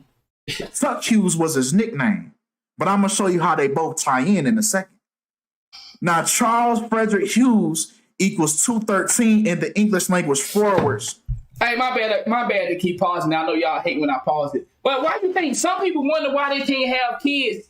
And then you realize, look at the clothing you wear, especially for you dudes. You ain't gonna get nobody pregnant, nigga. Your balls been tight every day. You don't have no air in no bitches. Come on, bro. It don't work like that. You can't keep. It's the same thing when it comes to the truckers. We talked about this a while ago. How truckers weren't able to have kids because they got down around that the engine that they had kept making underneath the seat hot. So it was sterilizing them and they had no idea. So a lot of truckers were unable to get their wife or their girlfriend pregnant. There's studies out here that talk about this stuff. When we know that 213 is the number for death, 213 is satanic. Remember, this is the same number that applied to Takeoff passing away 213 days after Quavo's birthday. Remember, this is the same number that applied to Tupac, whose last album, All Eyes on Me, dropped on 2/13. Then he, quote unquote, died 213 days later. Remember, this is the same number 213 that applied to Jeffrey Dahmer, who lived in apartment 213 where all those deaths. Oh, please tell me I got it. Please tell me. I don't think I got it though. I'm gonna be honest. This lady said something about Jeffrey Dahmer. I know I ain't got it. Because I didn't even think that. I ain't got it. But anyway, this dude that played Jeffrey Dahmer in the TV show, y'all know he just won an Oscar or whatever, a Grammy, whatever thing they just had. Whatever one they just had, he won an award for that. And she said, why would we give awards to people that are playing psychos? People that are playing killers? Why do we give an award to somebody for playing a murderer? And she said something along the lines, I hope I find it somewhere throughout the day and I'll show it to y'all tonight when we go live. You giving people an award, you making them think that this is, you glorifying something that is supposed to be bad. It's the same way rappers. Why would we go out here and constantly shoot up people on our block? If you got a particular section over here where these people are being glorified, rappers are being glorified for gang activity, criminal organizations, empires. So then if you got a particular group over here and just keep looking up to these people, then why don't you should understand that this is going to follow that. If I see that you're giving out millions of dollars to these rappers, they get the nice cars, they get to eat good, they get to travel on boats and yachts. So then the group that is watching them, the offspring that is watching them, do you think they not gonna go commit the same things that these people are rapping about? I wish I had the tweet to show y'all because I feel like I'm explaining to you correct. I hope you understand it. Let me repeat it one more time just in case I wasn't all over the place. When you reward your kid for bad behavior, what are the chances of your kids repeating bad behavior? That's what I'm saying. And I understand I be getting loud. You know, I be so excited trying to bring this stuff to you, and then my words start going all over the place. I'm simply saying, if you glorifying rappers for being criminals, then the kids that are looking up to the rappers, they're gonna copy what the rappers are doing because the rappers are getting a nice check from it. They get to travel all over the world and do things that these kids dream about doing. So it's gonna be easy to go recreate what these rappers are doing. Same thing with what she said. The lady said, it's sick that we are giving people that play Jeffrey Dahmer and all these other TV shows and movies, we're giving these people awards for playing psychos. We're rewarding that type of behavior. So guess what? You're going to have somebody, whether you believe it or not, you're going to have somebody that say, I want to be like that. And they're going to go out here and do them things. Why do y'all think Wow, man, I'm glad we on this. Why do y'all think they have a thing called copycat killer? Man, I feel like I'm making sense right now. Why do they have a thing called copycat killer? Because sometimes these killers are getting so much glory that you see another person that say, okay, I've been thinking about being an evil, satanic motherfucker like that. I've been thinking about killing people and eating them up and balling them and cooking them and all this shit. They gave this man an award. Bro, they highlight terror. And they wonder why so many people become copycats of terror. I hope I made sense right there. I feel like I did. Occurred. So we know this number 213 is the number. He said, and black people going to jail for rap lyrics, as they should. What did I just said that. The lyrics are not lyrics. The lyrics is information for the ones that want to be like them. What? I just said it all, big dog. It's not lyrics. It's a message. The rappers are rapping about something and they get rewarded for it. So whether you think the young niggas you think they gonna not do that? If you get rewarded, bro, for rapping about killing, stealing, and doing all this shit, and you got millions of dollars, and the world is saying that you a bad motherfucker, that nigga is shit. Don't you think your son gonna want to reproduce what he's seeing? I feel like I'm making sense, big dog. Feel like I'm making sense, dog. Number for death. But come on. Right? Okay, now an interesting synchronicity between the two now. Then. Demar. It's a recipe. Ooh, I like that. Collapsed. Right? Remember, we're taking the day that he collapsed because this is the ritual. He collapsed 11 weeks and 4 days before his upcoming birthday. Remember, all of these things that happen to these people is connected to their birthdays. So we get 11 weeks and 4 days before his birthday, 114. Just like Chuck Hughes equals 114, even his full name, Charles Frederick Hughes, we also get the number 114. So it's an interesting synchronicity between these two individuals that collapse on the field. Come on. Another synchronicity. If we take the day that Demar was born, and we take it to the day that he collapsed, we get a span of 297 months. Interesting enough, the day that Chuck Hughes died on the field was the 297th day of the year. That's facts. So what's really going on here? This gives me that this was more orchestrated than what it looked on the surface.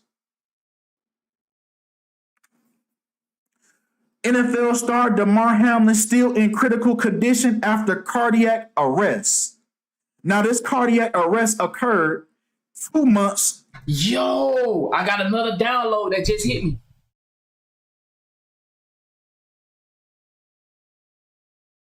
Why did they glorify this situation so much? But there was a guy whose son was drowning. He jumped in and saved his son, and he ended up in critical condition. Yet, and it's an active player, it didn't get as much light. Do y'all know what I'm talking about?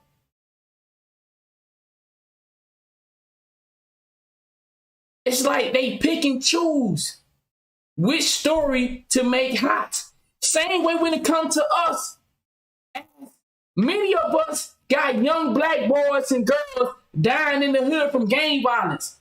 But yet, you don't see the Black Lives Matter coming through your neighborhood. But somehow,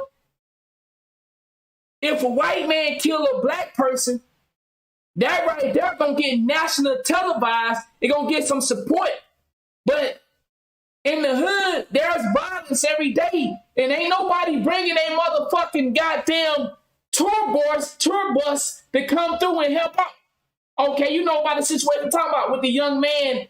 Was it his son or something? He jumped in and saved his son. He in critical condition. The NFL, shit, I'm going to be honest. I know y'all probably heard about it, but is it getting the same coverage? So it was his son and some more kids. Be honest with me, is it getting the same coverage as Hamlin is getting? And I'm not saying, yo, let's take all attention off the black man and put it on the white man. I'm showing you something here. Could it make sense on what he's saying about this a ritual? Once again, let me say this one more time. There was this other football player who is active, who's in critical condition for saving kids from drowning. Yet that get no coverage, but this get coverage. And I'm not saying let's gloss over the black man, but I'm asking you, could it be a ritual? I'm just saying. 3 weeks and 1 day.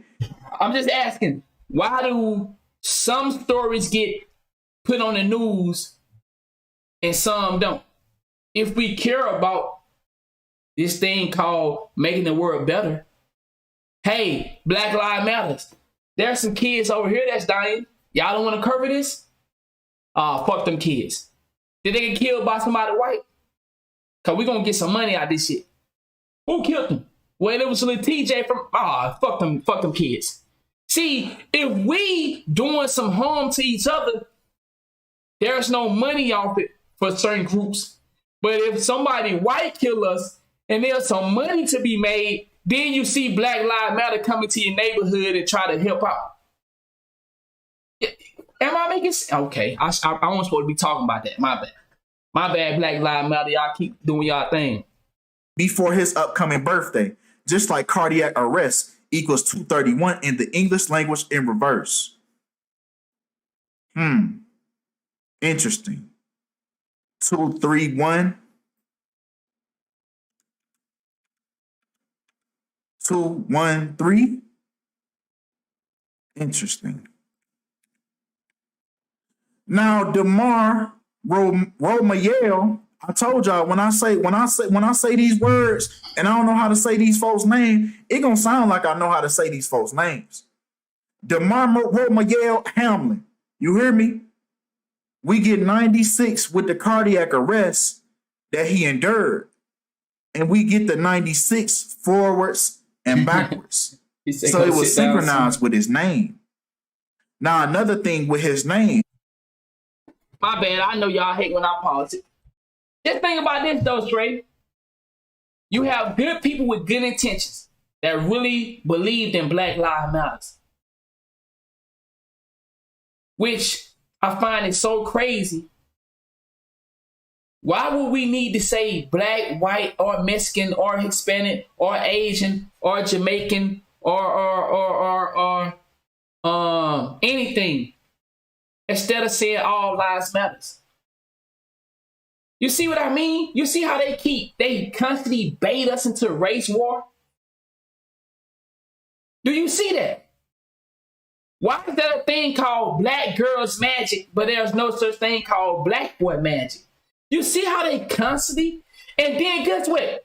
If a white person was to go wear a shirt like that at their school saying white lives matter, it'll be an issue. You see how they constantly play with us to make us think that there has to be a form of racial issues within our country. In every turn, there is no way that they will allow us to sit and live in this world and not view others as the enemy. It's almost a crime now if you dislike non-black people. I mean, if you don't dislike them. As black people, we're made to believe that everybody is against us, and those that are not against us is on our side. I can name some examples, but I'm not going to do that. But it just goes to show that at every turn, they keep us fighting each other. Why is there a Chinatown in these little restaurants in every city? Hey, you right. It always been. It always been. But in my opinion, I'm feeling like it's orchestrated. I feel like somebody makes these things go round and around. I feel like racism would have died a long time ago, in my opinion. I feel like racism would have died a long time ago if the system get out of the way. I feel like the system keep us from mingling. Keep us. You know why I say that? Because so many times as we can sit here and prove, no matter what race you is, our kids will not see what we see. Our kids won't know that the struggles or feel the pressure of being black, white, Hispanic, Jamaican, any parts of Africa. Our kids won't feel that or know that. But then as they go on through life, they start to get put in a position. Hey, come here, let me talk to you. You know, you're a black kid, or you know, and this is the route that gonna be coming at you. Or you're another black kid, and you know, there's some things that you know you have to not do and not say, or some things that you may get away with. It's so much money to be made in race war. It's so much money. But you're right, though. There's real evil in this world. There is real evil in this world. But we can't detect it. Not us. Because clearly we can see and we understand and we choose to speak on it. He says already set in stone to be set like that. Ooh, I agree 1,000%. I agree 1,000%. A lot of us are born in this world with the rules already what they are. But let me ask you, do we die and say, I lived in the world where I cannot change the rules? Or do we have people like myself, you, do we try to fight to change the rules? I was talking to somebody not too long ago. He said, there's nothing you can do. This is what God has it to be. And this would make it sometimes hard for me to believe in the Christian side of the game, because it's like, so I'm supposed to be okay with the suffering of other people, knowing that they're being manipulated, targeted. I'm supposed to be okay that they turning boys into girls and girls into boys. I'm supposed to be okay with the promotion of poverty. I'm supposed to be okay with the fact that people sleep on the street at night. Drug addicts. I'm supposed to be okay with little girls getting molested by these grown men. I'm supposed to be okay with little boys getting molested by these grown women. How do we know what's going on? But because I'm supposed to do, how do we continue to live like that?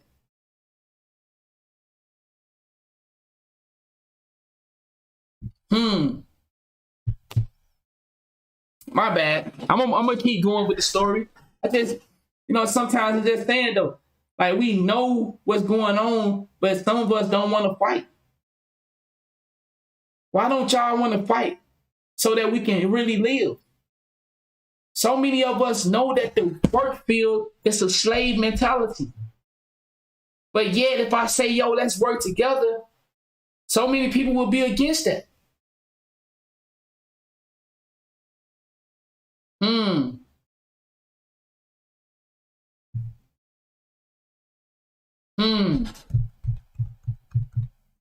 Okay, I see y'all coming. His full name.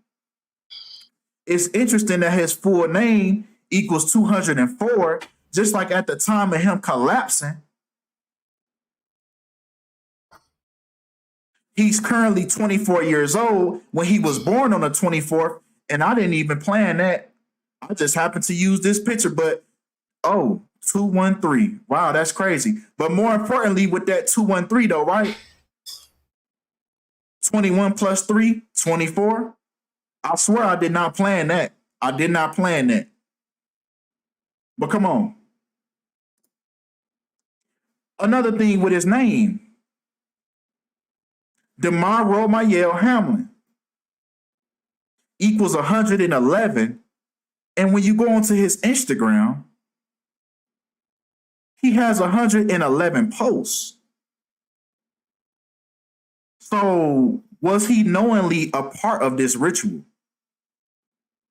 Even when you add it up, 1 plus 1 plus 1, you get 3, right? He was the number 3. He was number 3. And he collapsed on 3-date numerology, January 2nd. 1 plus 2 equals 3. Then on top of that, he collapsed 2 months, 22 days before his upcoming birthday, just like Order Out of Chaos equals 222, which is the 33rd degree Masonic slogan. Is this why number 33 is the only player that's standing, that's not kneeling? And Neil is the only one that's not kneeling. Is this why? Is it because this is knowingly a 33rd degree Masonic ritual? And wait a second. Did you know that when these players kneel, oh yeah, this is a Masonic ritual. Hold on. Because we finna bring it full circle. Now, do you know that taking that knee is actually a Masonic ritual? Taking that knee. They did the same thing with George Floyd. When that man took that knee on that man's neck, that was a ritual. Look at the tattoo on George Floyd's chest. The 33rd degree on his chest. This is a Masonic ritual in front of us, y'all. I need y'all to understand that. But continuing at number 33. Hamlin. Demar Hamlin. Hamlin's last name equals 33. Right?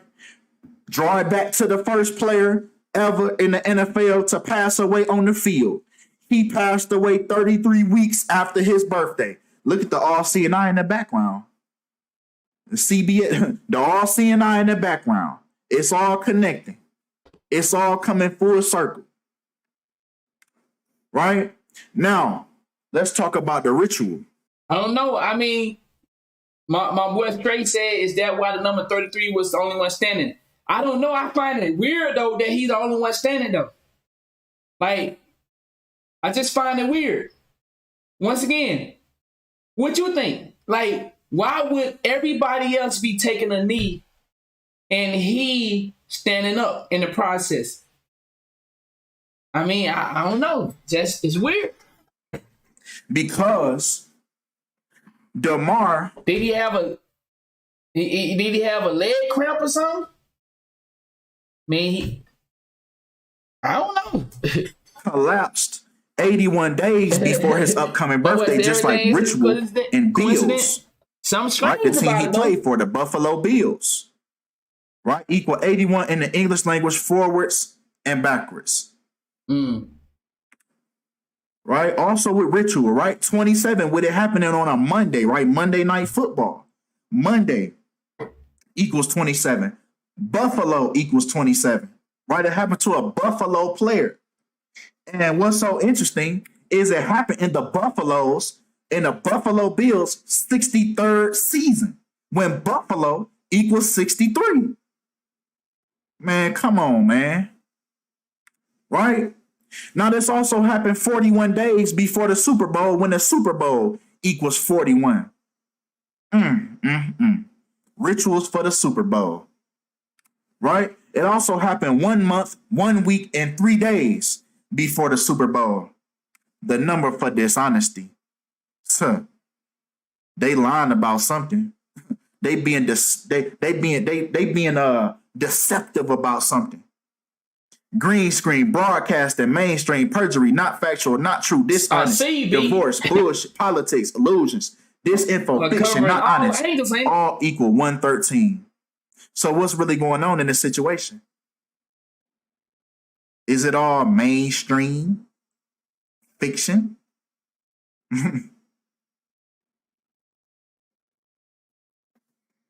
Now, that 113 and that 41, right? Disinfo, not honest, fiction, perjury, mainstream, and dishonest equal 113 and 41. Just to drive my point home, this is why Kobe Bryant passed away at the age of 41, when Kobe Bryant equals 113 and 41. And he died in Los Angeles, California, which also equals 113 and 41. This is all mainstream bullshit. Right in front of you. By the numbers. But come on. Right? Now, once again, the day that this man collapsed was 1 month and 10 days before the Super Bowl, with skull and crossbones equals 110. And what's interesting about that is the Super Bowl is actually on a day leaving 322 days remaining, just like Skull and Bones. The Skull and Bones ritual. And I'm finna end it at 22:30. On me. Just to drive it home. I ain't even playing that. But just to drive it home. Look how the universe works. I'm out.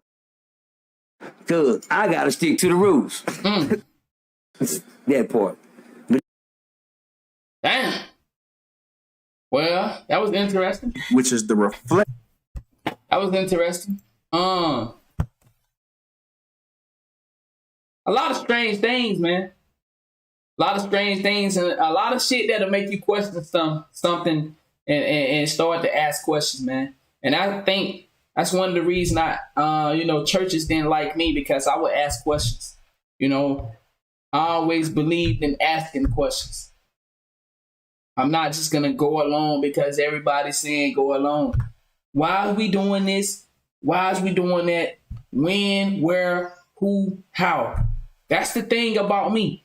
I'm asking questions when it comes to certain things, and a lot of people don't want you to ask no questions. Hey, man, just do what I asked you to do. Go along with the program. So, hey, man, y'all let me know what y'all think about that right there. But we're going to move on to our last one of the night.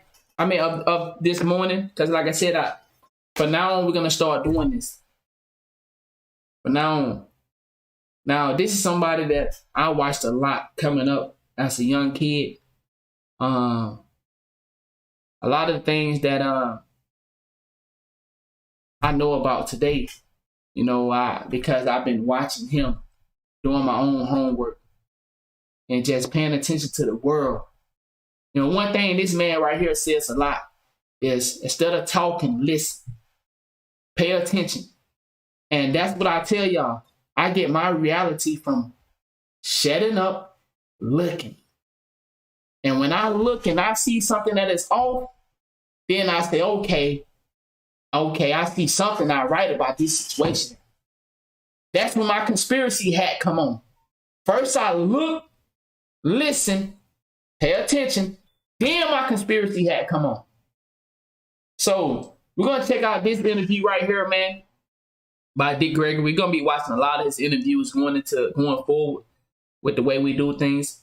I got other people's interviews we're going to be watching as well. We're going to start to get the full understanding of what's going on. Got 2 ears and 2 eyes, 1 mouth. That's facts, y'all, for a reason.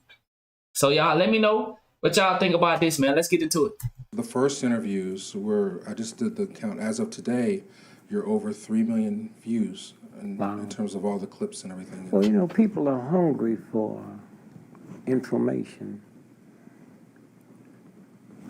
And information that's not filtered through the press. The press is part of the system. Rockefeller, man, the richest people in the world, gonna let the New York Times and Elliot print what they want to print. Mm. You know, a bunch of unethical thugs, pimps, and whores. And they control everything. And because we, the people, hear what they tell us, and because they white folks, not black folks, even questions it, you know. And then all at once, you all came through. 44,000 internet radios and sending information out here. You see, that's what Trump. And, you know, when you think about it, they took a big risk introducing us to the internet. But they capitalized so hard on the risk that they took because they know how much filth they put out into the world that we can use this technology for called the internet against them. There is so much technology that can be used against them, but we so busy using it for purposes of everything but that. You know, let's be honest. Without, unless I'm studying or researching, I'm using the internet for video games, sometime porn with me and my lady. My lady tried to get me to go watch porn the other day. She thinks she's slick, but okay, I ain't gonna get on that. But just so she can watch it. That's how them girls do you. When you're in a relationship, they feel like, hey, you want to go check that out? I know you want to go look at it. Man, you just want to go look at it. But what I'm saying is we use the internet for so many other reasons instead of trying to learn, trying to enhance our comprehension on what's going on in the world around us. Most of us, it's only for entertainment when it comes to the internet. So even though they took a big risk allowing us to have the internet in our hand, they knew by taking a risk that 90% of us wasn't going to use it against them. 90% of the world do not use the internet to fight against the government, to learn about what's going on with our food, to learn about what's going on with our kids, to see the cycle that they produce with these celebrities over and over and over. Like I said, for them to feel like, hey, this boy played a great actor by playing Jeffrey Dahmer. Did I say his name right? They gave him an award for playing a killer. Make it make sense. How hard was it to play somebody that killed many people, eating some of them? How hard is it to play that role? But yet, so many people out here that have been in countless of movies, they don't got no awards. But yet, the world rewards you for being a bad person. Okay, you're right. So it's like, man, why do we keep glorifying and highlighting the negatives of the world? That's the world we live in. Knows. And he knows there's certain things he better not say. And so you got white Americans here. I grew up in an all-black neighborhood in St. Louis. So I wasn't around the white folks. Okay. And so in order to look back and see, you have to do research on. I was not around no white folks except the good ones. I'm talking about not racist, the ones that come and collect the money or sell you something, you know. And then when you start doing the research and you realize Sears and Roebuck was invented by a black man, you know. And then some kind of way they bought him out.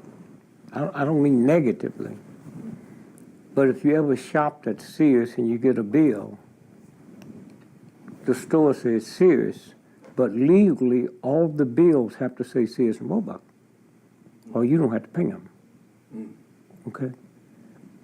And so who can have the time to drill into that? There's no way that all the stuff you got, Jones and them thugs don't know about it. But they scared. See, I didn't know white folks were scared. I never lived around them. I saw the movies, they weren't scared. The military. Have you asked yourself just one simple question? We're the richest country in the world. We have the mightiest research in the world. So how can we send soldiers to Vietnam, Korea, little countries that ain't got a nickel? And how our soldiers come back with all kind of syndromes? American soldiers commit suicide, 46 every day. Vietnamese is not doing it. Now, they don't have huge hospitals and research, and somebody said, wait a minute, there's something going on here we don't know about? I mean, that's real serious. But because nobody cares nothing about a veteran, not even a veteran, anytime you go kill somebody for somebody you don't know, but they're not going to send their children, and the folks that make the money is the munitions people, there's something wrong with that. The president 6 months ago signed an $80 billion check for jet planes. Now, you don't hear them on TV or radio begging for money like they do for veterans. You mean you sign an $80 billion check to the airline industry that's making planes, but the people who's been wounded, and one leg cut off, and arms cut off, and all kind of mental things. And so the closest I've come to saying, what's the difference between me and the Vietnamese? Well, if you're not Christian, if you're not no religion, growing up in America, you hear thou shalt not kill. You hear that. So I wonder, is this what makes Americans? Is that implanted there, thou shalt not kill, and they see they are killing people? I don't know. But you sit and you look and you say, hey man, something is not right about this. And then you have you know, if you look at your rich Christians in America, rich, they don't wear crosses. DuPont, Mellon, Rockefeller. The Pope don't wear crosses except when they're doing some kind of ritual. You see, I look at black folks that talk about we was here billions of years before white folks were. That means everything white folk got, they took it from you and then made it white. Made it white. If you was here, which you were. And so when you stop and think about the dinosaur, the dinosaur was here 3 billion years ago. The dinosaur, 3 billion years ago. They were bigger than mountains.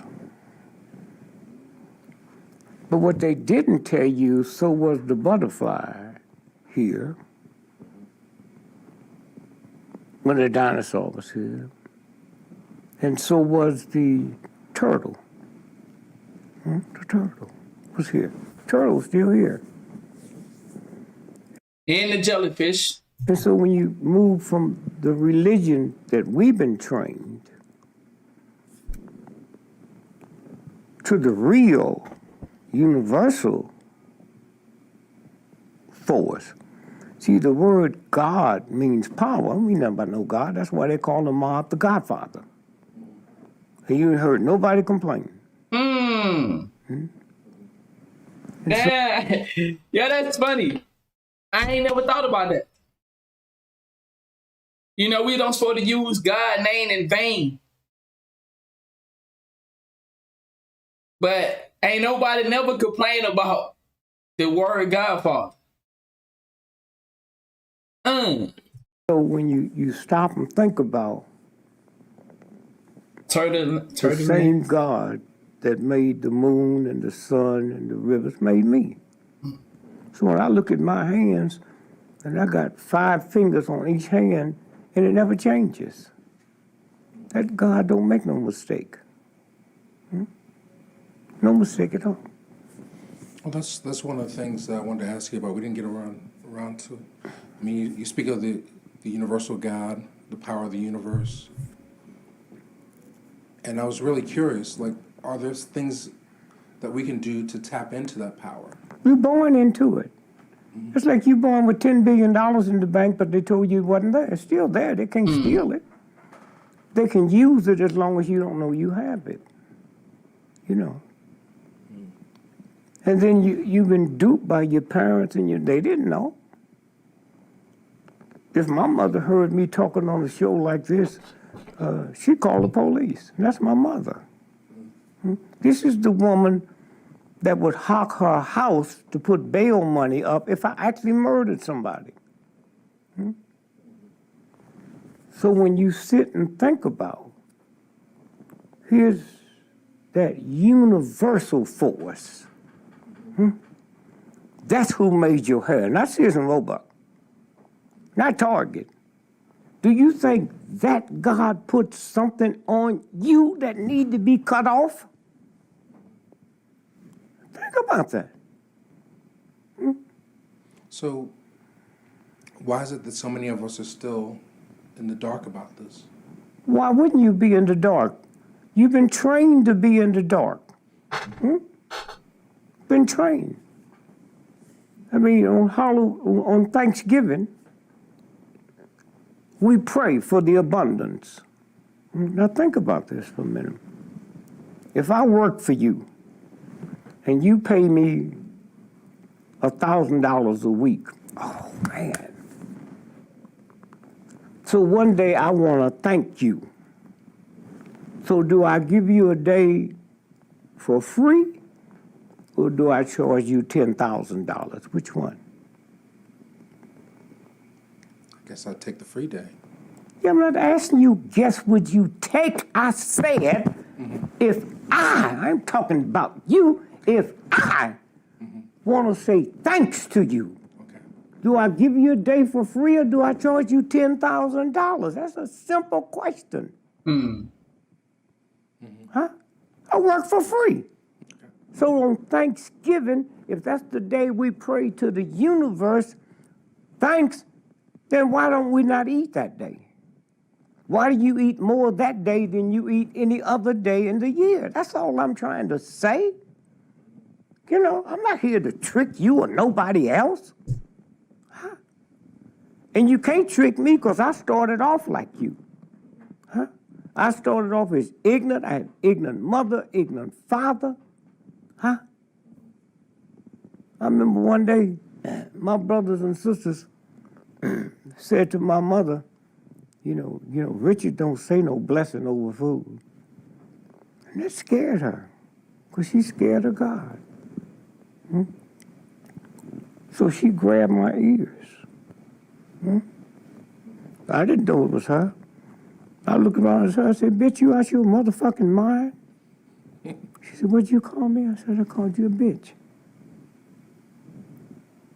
Where'd you hear that? I hear Daddy call you that all the time, and you ain't never grabbed his ears. He's the one that brings women in the house. He's the one that steals the rent money. I've never.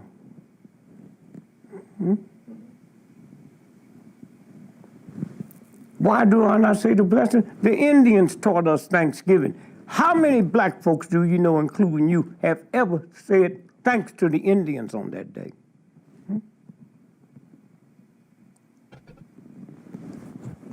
And so I say, wow, man, what a That's not hard to figure out.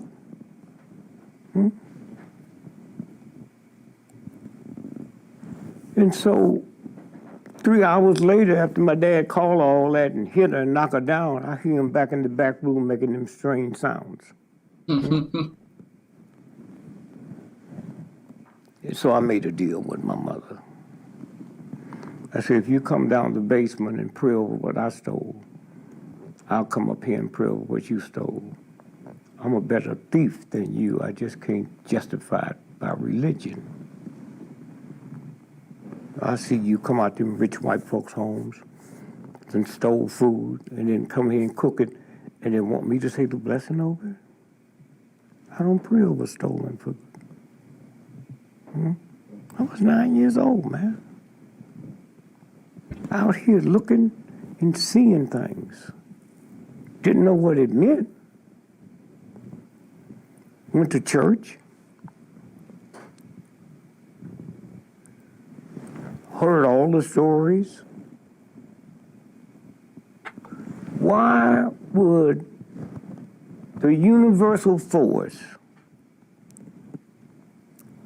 that gave me everything I have give me hair if it had to be cut off? These little eyelashes have never been put where your feet is. But we so busy into the, and this is what's going to change stuff. And some of y'all got it, don't not even know what you're putting out there. But there's people out there been listening. And that's facts. When you look at the DJ Academics, a lot of people blame him for the war on Chicago. He don't believe that he have any influence in people going out there and committing crimes, which is wrong. And that's what he's saying. Like, we have the technology. We do the dirty work without knowing we're doing the dirty work. Do every rapper truly understand what he's doing? I'll be honest. I would bet that every rapper don't have no idea. He just thinking, hey, man, I'm making songs. This what the city own. He have no idea that he working against his own. I believe most of them do know, but I believe there's a lot of people out here doing things just because they feel like, hey, man, this is my job. That's just like when we seen that police officer take that old black lady to jail because of the $76 trash bill. Do he understand what he's doing? Or is he just feeling like, hey, this is my job? A lot of us have no idea what type of message we put off into the world when we do some of the things we do, especially in front of people that are younger than us. Especially. Well, definitely. I mean, I watch our talks many a time, and every time I see something new, as I evolve, as my consciousness evolves, I hear even more truth. Yeah. So, but help me, help us come out of the dark. How you supposed to come out there? You own a Rolls Royce. I'm on welfare, nigga. Don't ask me. Well, I haven't got a Rolls Royce. You have to stop. Y'all keep talking. Huh? You keep talking, man. And you shut the fuck up. Huh? Because the next thing you don't know. Huh? A Rolls Royce. You got. I got a used Chevy. So why you gonna sit and compare yours to mine and wonder why I haven't got one? That's facts. Everything the universe want me to have, I got the same thing Queen Elizabeth got. Huh? I got the same thing. You see, the universe made women, and men made queens. Ooh, that's a bar. That's a bar right there. And that's how you create influences. That was cold. The universe made men, and men made kings. The difference between a woman and a queen and a man and a king is the way you wrap the gift. Ooh. So I see your sister. I say, hey, baby, you sure mellow. Wow. So to convince her I love her, I go buy her a gift. I go to Target. But on the way back, I stop at Saks Fifth Avenue, and get them to put Saks Fifth Avenue tags in. I go by Neiman Marcus and get him to gift wrap it. Oh, he loves me. Wow. Wow. And that ain't real. I don't know what real is. And it's crazy that that's what our world is right now. That's what our world has come to. How many times we try to date females, and because we doesn't buy things on a certain level, they feel like we don't love them. If it didn't come from the Gucci or Louis Vuitton store, it's not as accepted. So you can go buy something from a Target, but if the bag on it say Louis, they have a big smile. But if they open it up and realize it came from Target, the value of that item drops significantly. That's crazy. See how it works? See how it works?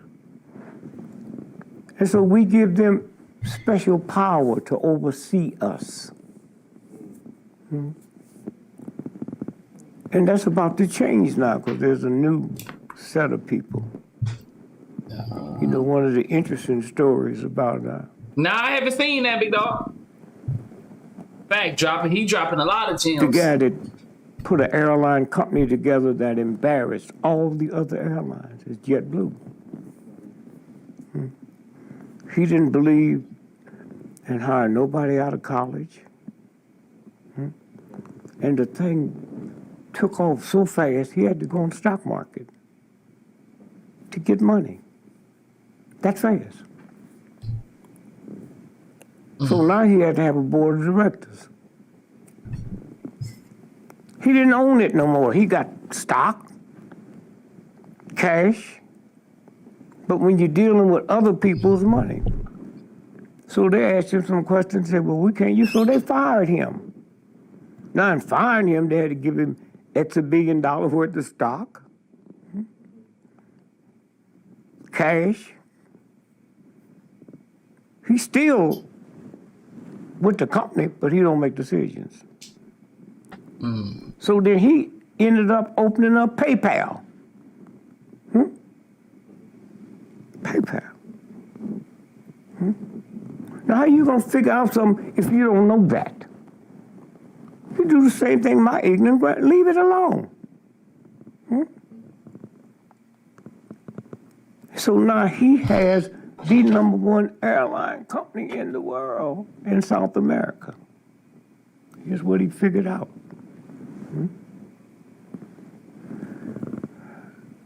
If you lived in South America, the roads are raggedy. The airports is caving in. So your father and mother live 80 miles from you. You see them once every 3 years. Then he came in with that JetBlue mentality and fixed them planes, made them larger. So now you can go visit your father every week for $30 round trip. See, you got to let the shit go. They can go anytime they want now. And come back. This is the new thinking out here now. Okay, so you can't come with old shit and work. That's over. said in one of our previous interviews, the dawning of New Age. Yeah. So when you sit and keep your mouth shut,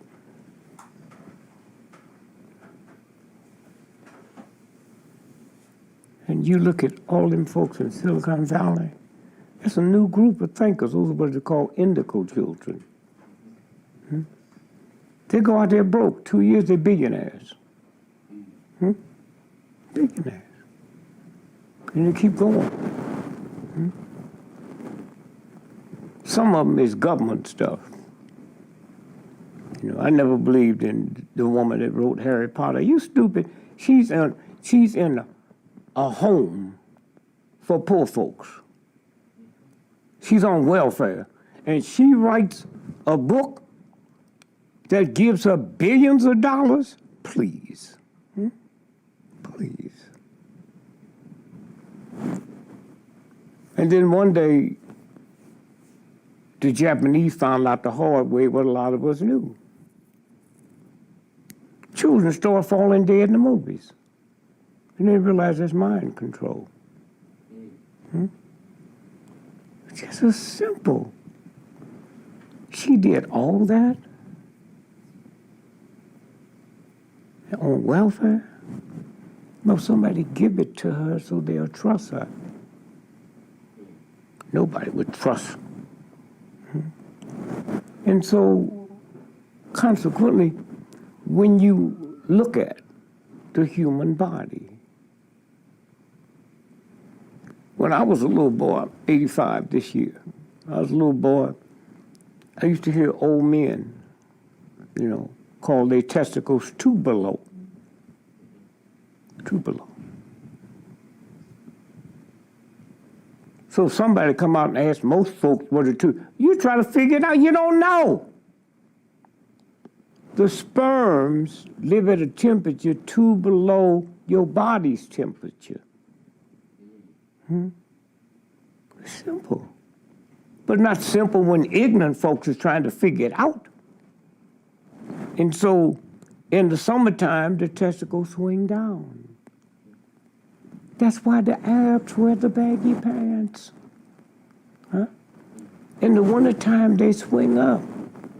If you go home today and get in the bathtub and tell somebody to turn the hot water on, you see your testicles hang down. You say turn the cold water on, you see them pull up. So when the Germans came out with the jockey shorts, that's to sterilize you. Okay? If you look at a baseball game, you see the player and they go down and touch their testicles. They feel something, they don't know what it is. They got a jock strap on, and that's a violation. The universe fixed it so those sperms will live at a body temperature 2 degrees below the body temperature. So in the old days when they made trucks, the reason truck drivers couldn't have children because they put the engine under the seat. My bad. So the baby's down there fighting, so I had to go check on them. Well, just they down there whooping up on cat. For children again. What's good with y'all, Brody? It's a dawning of a new era. It's a new level of consciousness that this next generation has. 1985, they started being born. Okay. IQs of 200. If you and your wife had an indigo child, while y'all sleep, they traveling at night to other planets. In the black community, most of them end up getting killed because the ignorance that we have, that because of oppression, I can't stand a child talking a certain way. So we take them to doctors, they put them on Ritalin, and they end up dead. Well, that bears a question. So, do human beings have certain abilities that science cannot ascribe? I wouldn't know. Okay. The planet's been here for billions of years. Okay. I wouldn't know. But, like, how is it that man is able to cross certain boundaries, like, you know, one of the, like just breaking through in technology, breaking through in this? Is it collective thought? Is it spiritual thought? I don't know. You ask a scientist that. See, the problem with y'all try to answer them. What you left out is the trillions of dollars that was spent to move them to that level. Huh? What's it cost to go to Howard University compared to what it costs to MIT? What kind of test you take to get in MIT? Compared to what you take to get in other schools. That's interesting. Howard University is probably the #1 black institution on the planet and the most money. But Howard University, named after a white general, General Howard, that became famous for killing Indian children. So what are you going to? Spelman, the #1 black woman school on the planet, named after Rockefeller's mama. Mr. Rockefeller's mama. And the sad part about most y'all don't know that. If you shut up, say, wait a minute. What did she do? What's her claim to fame? It's that simple. Then you look her up and you find out who she is. Can you imagine a Jew naming one of their #1 institutions after Hitler's mama? And so when you stop and you think, well, it's here. Here, you was born with it. Well, I need somebody to tell me I am somebody. Because I don't know I am. You got here the same way I got here. I got here the same way he got here. We got here the same way Queen Elizabeth got here. A penis goes into a vagina and it ejaculates 500 million sperms. And the one responsible for you and me and him and Queen Elizabeth outran 500 million sperms and got there first. Didn't no one sperm come out and slowly stroll up the fallopian tubes. If you said, man, we're going to dinner tonight, it's 500 million restaurants here, I'm gonna take you to the best one, I know I'm in for a good meal. Now, let's go back. When the ejaculation starts, the sperms now come out the testicles, come through the prostate, and that's where they get their electrical charge. Before then, they're just laying dormant. And then it comes down, and so, because I live in a system, well, white boy done took my manhood, So that's why when I'm having sex with my woman, I want her to yell and holler, and I'm trying to get my manhood back. And that wasn't meant for that. Get it, daddy? Black man is the only man, American black, the only black man on the planet talking about good pussy. What the fuck is good pussy, nigga? What's good pussy? Mildred got some good pussy. Well, she's into her fifth husband. 4 of them didn't think it was that good. What do you know about Mildred that they don't know? So then you start saying, wait, something's not right. In America, black men is 4%. 82% of prostate cancer death in America is black men. Hey, wait a minute. I live in a country almost 500 million people, and I'm 4%, but 82% of cancer, prostate cancer death? Nobody thinks about that. Nobody thinks about that. Why? Because I'm having sex to have fun and get a manhood back. The universe gave me that to produce another God.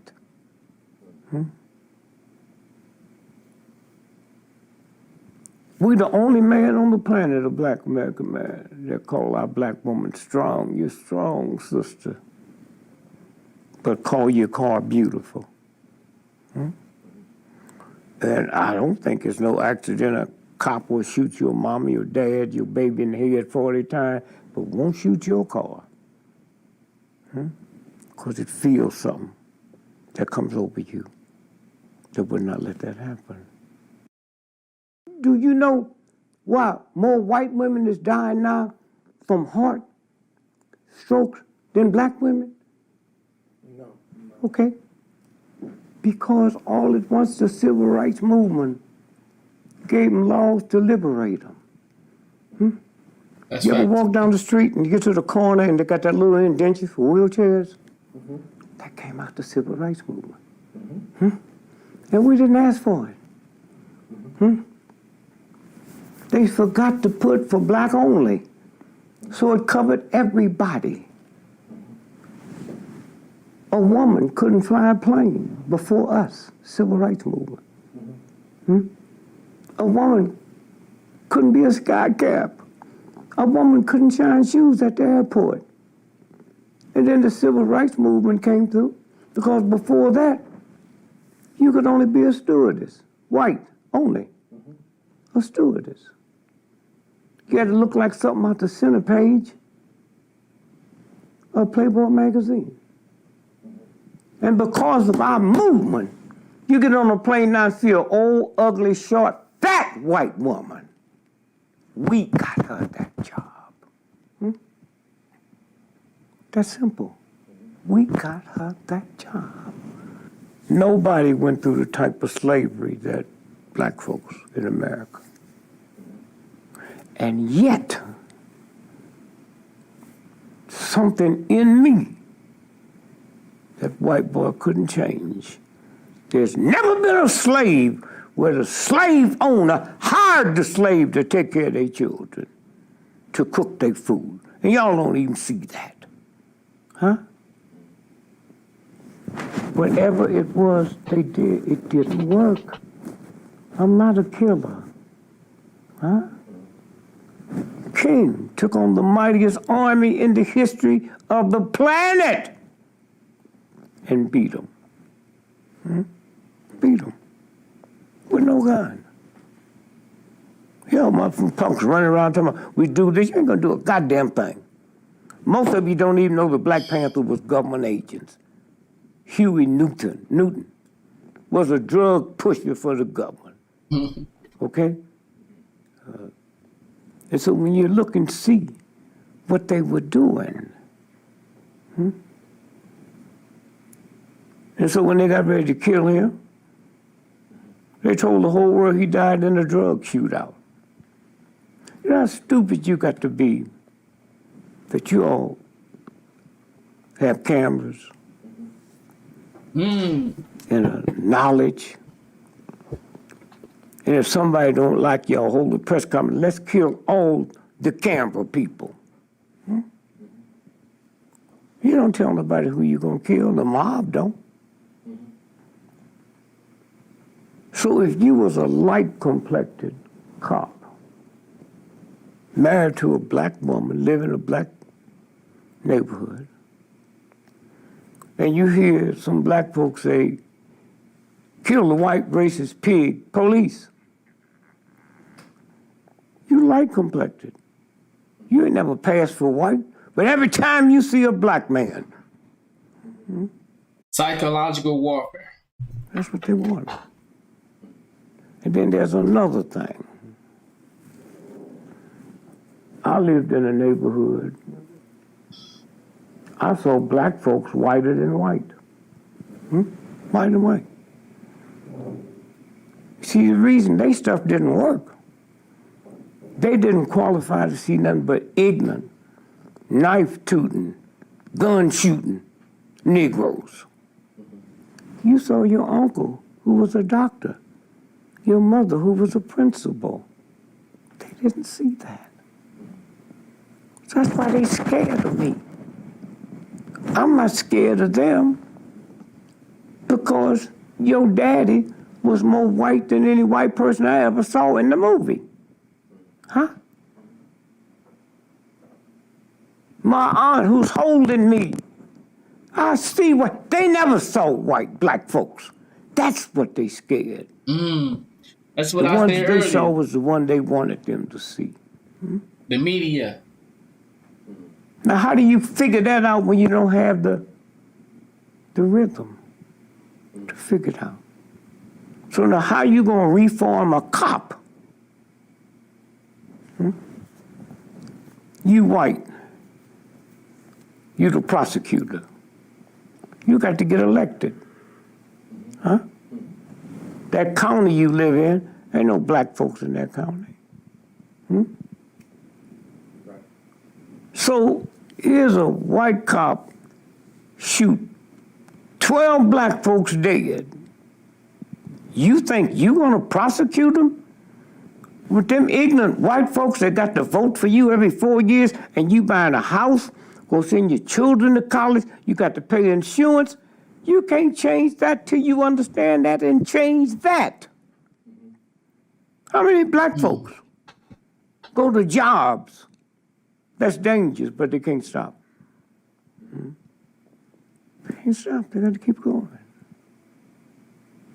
Now, how do you make a cop change? Simple.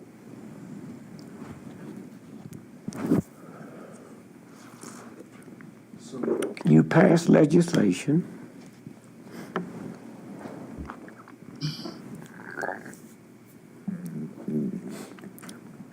and say every cop have to be insured.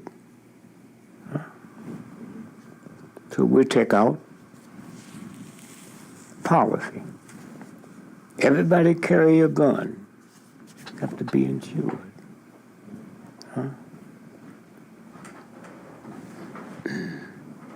The first time you violate that, you lose your license. If you're a cab driver, you can't drive your cab, you ain't got no license. Now, do you hate niggas more than you like feeding your family? Then your behavior changes. That's facts. Make you like me. Make you have to be careful about the people you do like. And every cop, their children should go to school for free. Because you got to give them something that they can't afford to lose. That's interesting. That's simple. You drive down the street, you get 5 moving tickets, you lose your license. That's what make you stop at that stop sign. But they don't. The system doesn't want to punish cops. I didn't say that. I didn't ask you the question. I didn't say, did they? I said, here's how you do it. You telling me they don't want, huh? I'm leading into something else. No, I don't want you to lead into something else. Because my ignorant grandmother, you have to tell me they don't want to punish cops like I don't know that. Before your ass was born, I knew that. I said, give them something to lose. Do you hate me, motherfucker, more than you love your children? Huh? How many times have you stopped when you was in a hurry? That's interesting. Because you didn't want a ticket, because one more ticket you can't. Huh? That's all. I don't want to hear this ignorant shit you talking. You got to take it to another level. Huh? All of us have tried that. All of us have behaved so we get a birthday present from our mom and dad. Huh? That's an interesting way to look at that with the cop situation. If all their kid was to go to school for free, or they had some type of incentive that if they was to do something as racist, like just shooting unarmed black men or unarmed black non-black people, for examples, it's other people out here that get killed unarmed as well. So if a cop was to lose his incentive, like his kids going to school for free or something like that, that will make a person behave different. Let's look at it for an example. When we see these celebrities get out of hand from their handlers, then we see them losing things like Kyrie Irving lost the opportunity to play basketball. He behaved, now he's back in the NBA. When we see these celebrities be go out here and go against what they signed their life away for. When they misbehave, we see them not get another movie deal, not get another #1 hit. Then they get back on program. Now you see them starting to get opportunities again. I can understand that. That's a great point with the cop situation. That's a no-brainer. Until you come in and say, well, the soldiers. Why you fucking think soldiers come in and listen in training? Because if they don't, there's a punishment. That's facts. That's simple. That's all I'm saying. I didn't come here to answer ignorant questions. No, I'm not saying that. I heard what you said like I did. Wow, man, that really made me think. We got some of the dudes that's supposed to be some of the most gangsterous peoples in the world. But even they have orders and they have incentives that if they do something against, bingo, that's a good example, the Will Smith situation. Man, that's a good idea for like cops and stuff like that. For anybody that's on that level. But long as they have the control of the system, it's no punishment for when they do something like breaking the law or breaking the rules. They get suspended with pay, or they get suspended, but somehow they got a backup funds that they get to tap into, and they get blessed while they at home, suspended with no pay for a couple months. They gonna look out for each other in the blue. So I can see it from many ways. Know it? Nigga, I knew more shit when I was 9 years old than you know now. Huh? Cause my mother worked for billionaire white folks and said they got books that white folk can't read. Okay. I didn't know that. That's all I'm saying. Huh? You wasn't born driving a car. You learned it. Huh? Of course. Okay. You wasn't born knowing when you hear a siren you're supposed to stop. But I tell you what you was born with. When I was a little boy, I wanted a fire truck for Christmas, not a police car. Hear me? Where'd that come from? Damn.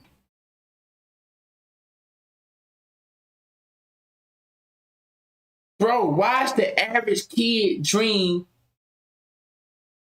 is to be a fireman? The average kid, when we kids, all of us have some type of connection with firefighters. Most of us, the average kid as a kid, some way, shape, or form, he have some attachment to firemen. You're born with it. You're born with it. It's that simple. And so, when King came through, them nigger-hating white folks, he didn't ask the question you asked. Let's move. Let's do it. Okay? Let's do it. It's that simple. It's that simple. And so when you look at it, give me something I can't refuse. How many cops have been fined and lost their job because somebody put a camera? Everybody talk about, well, they ain't gonna change. Somebody put a fucking camera, huh?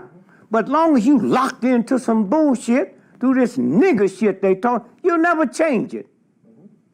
A camera. As simple as a camera. Huh? I remember black folks used to say, well, the nigga must have did something wrong if the cops shot him. They can't say that now because they're looking at the body cam. El Chapo, did you follow that? Who? The Mexican drug lord that they just caught. Wait. Let's back up. Am I changing it too fast? No. I said, let's back up. Okay. A little pissy-ass drug addict punk. The movie guy here. Yeah, Sean Penn. Found him when the CIA and the Mexican town couldn't find him, and you buy that shit? Huh? Are you crazy? Let me say this again. They didn't know. He's recognized all over the world. They didn't see him coming in the country. Killed everybody that was around here except him.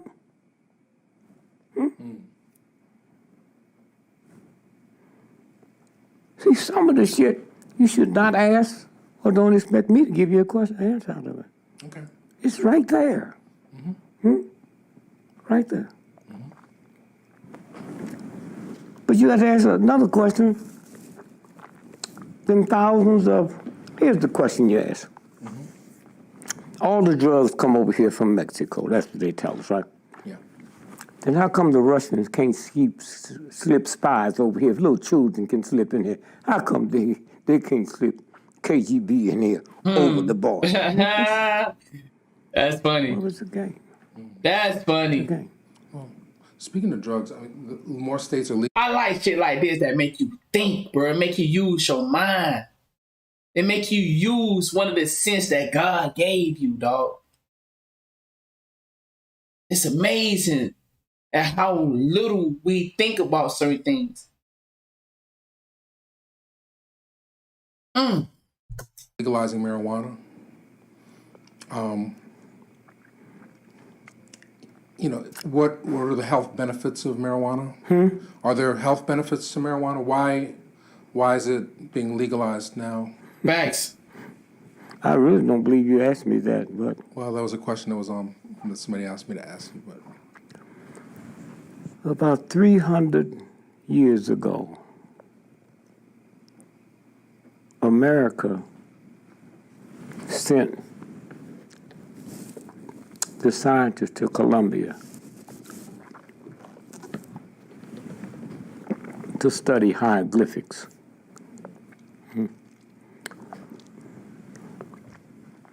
They hadn't cracked the code, but they know one day they would. So in studying hieroglyphics, they asked a simple question. Simple question of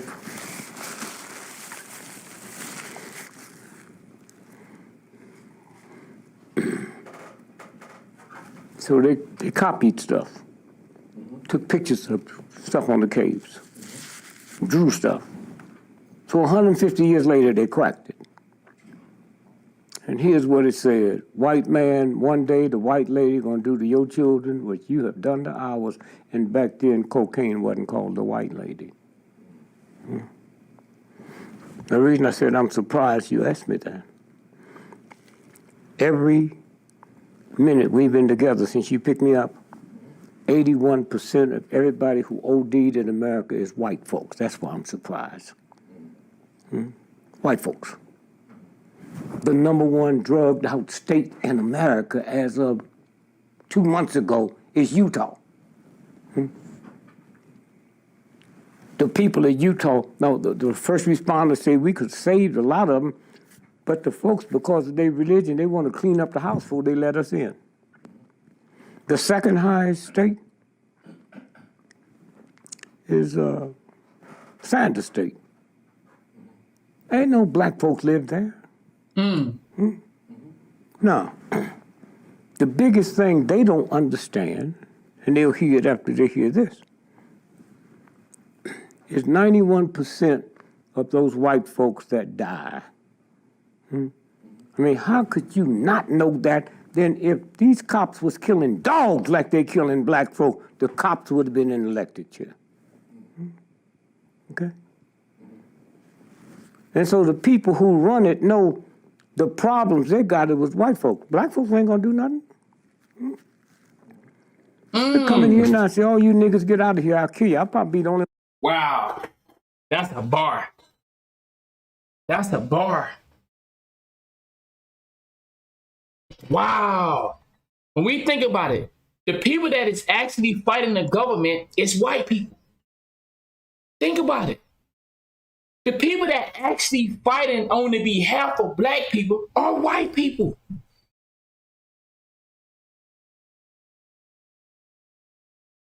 When it comes to a level I'm I want to die. I know y'all will stay. Y'all gonna stay, but I ain't gonna stay because I know you. That's what this is about, man. So now watch this. When you go to bed tonight, your heart, your brain tells your heart to keep beating while he sleep. Keep beating while he sleep. The new heroin they giving these white children shut that part of the brain down. That's why 91% of death happens after midnight. That's what this is about. No, I just saw a few weeks ago they said that the life expectancy of white women has gone down as a result of suicide and drug death. And I thought I covered that a little while ago when I said that's the civil rights movement. We opened up the doors so they could get the jobs that they never had. And so that's what's affecting them. The stress. It's more than stress, man. Shit. As a man, before they could get those jobs, man, we could get in the car, man, and go fuck bitches and then go home. They can do that now. They never had the opportunity. It wasn't that they didn't want to. They never had the opportunity. They drink wine at home. They go to the bar now. Anytime you go to a white hotel and see a white woman checking in, that's a man's job she got. And all the rest of it go along with it. You could also look and see drunken driving and increase, because usually when they drinking wine, they're at home. They're on the street now.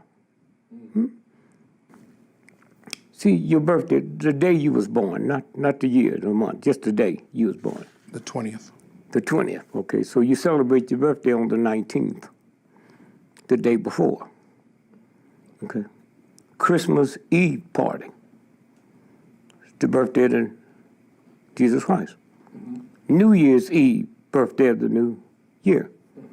So in cities like this here, and where you live, on Christmas Eve and New Year's Eve, you can call the police and they got to take you home for free, or they can go to jail. But they don't have to do that on Christmas Day or New Year's Day. And I remember when I was a little boy, you see the old black folks cooking the Christmas meal. But it'd be Christmas Eve, maybe eating. Come on here, salad, let me fix you this salad. You do the right things for different reasons when you're in order. When I was a little boy, black folks used to drink eggnog, and it would be brown. Go to white folks, eggnog would be white. Why? Nutmeg is 3,000 times more potent as a drug than cocaine, heroin, and crack. Nothing a Christian like to feel good and don't have to be accused of drinking. That's simple. The leaders of this march are now on their way to the White House to see President Kennedy, but among the dignitaries still here is Dick Gregory. Dick, what are your feelings at the end of this long and rather exciting day? Well, my feelings is, after being here, witnessing this, that as long as there's a man alive on the face of the earth, this day will always be remembered the world over. What do you think were the high spots? Well, the high spots, to me, and I think psychologically to many people, this was the first time in the history of this country a group of Negroes have ever been invited anywhere. It was the first time that all black folks got invited to the nation's capital. Sammy Davis, Lena Horne, good athletes. King said, come to Washington, D.C. They came. I'd like to say thank you very much, and it's a pleasure being here, and nice being out of jail. And I'm very confused this year because I never thought I'd see the day I would give out more fingerprints and autographs. When the girls was killed in Birmingham, and King said, forgive them at the funeral. I had no problem. When I came here for the black man that threw that bomb in that woman's house in Baltimore and killed her and her 6 children, her husband for the funeral was still alive. He's in the hospital. So I had my man call my wife. I said, baby, make me a ticket from London to Baltimore and have Reggie pick me up and take me back to the airport after the funeral. So I'm sitting there. And the mayor of Baltimore, who eventually became governor, he read King's whole speech from Birmingham.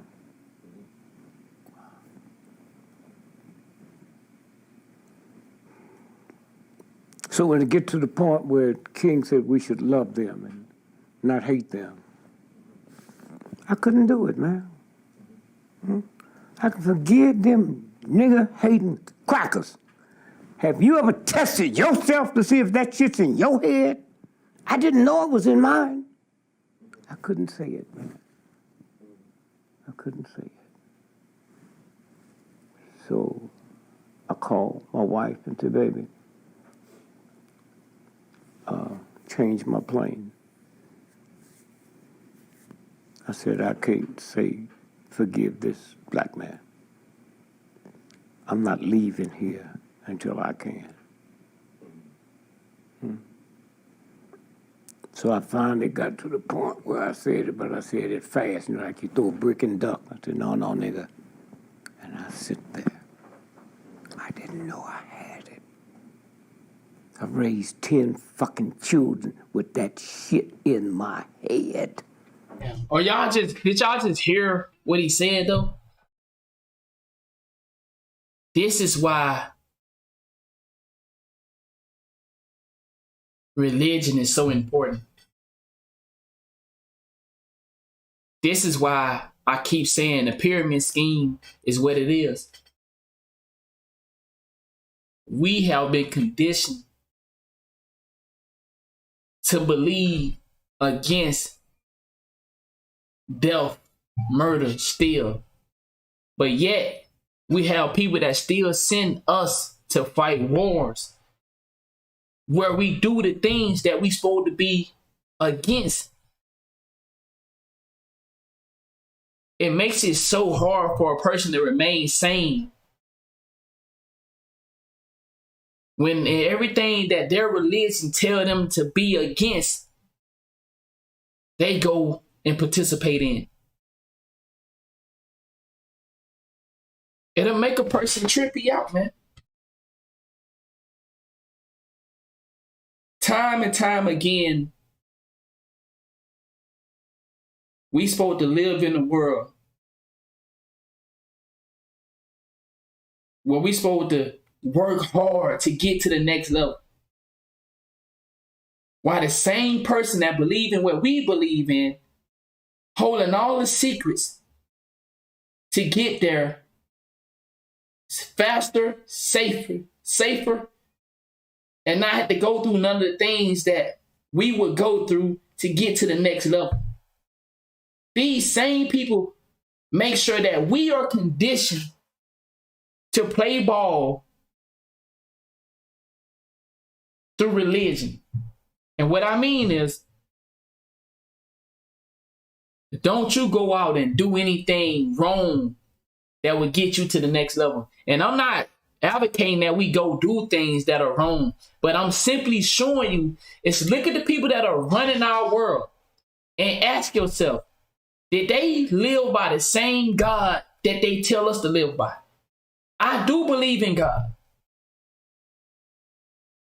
But I'm asking you, is there something different by the God that they believe in? They say they're Christians. They say, thou shalt not kill. They say all this stuff. But yet, this is the same thing that they promote. Something not right about that. This is why we don't advance the way they advance. These same people that believe in what we believe in, they'll be a billionaire tomorrow while we still fight and try our best to get through it by praying and waiting on God. This is the hole that they got a lot of us in. A lot of people won't put in work because they so convinced by the book that they've been reading that a change is going to come. But how can a change come when you don't work for it? And I'm not saying to go out here and do things illegal. But what I am saying is the same people that have made you believe that everything's going to be okay, they are doing everything the opposite way and reaching a status of being successful. What we think is successful is not universal success. Because successful to most of us is to be on the level of a celebrity, to have nice things. Even though success can really be having a home, having a family. But social media make you feel like success is the nice cars, the nice houses, the jewelry. How many girls can you get? How many boys can you get?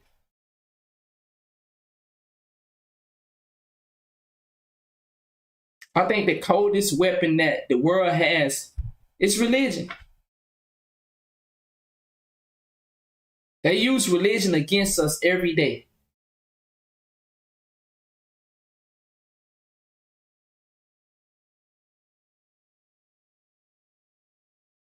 I don't want to speak so much on that because I know that's a sensitive subject. But it goes to show how we think, though. Exactly, bro. I don't want to. It shows how we allow other people to manipulate us for their gains. Why they don't teach us about owning business as we go through school? Why do they teach us that we need to come out of high school and get a job? We need to work for the best opportunities. Why can't we build something? But we're not told in that format. And you're right, though. If you harm somebody that is harming your family, you're considered bad. You will be punished by God.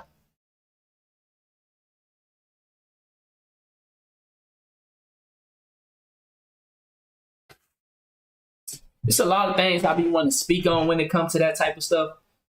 But I'm going to move forward. And didn't know it.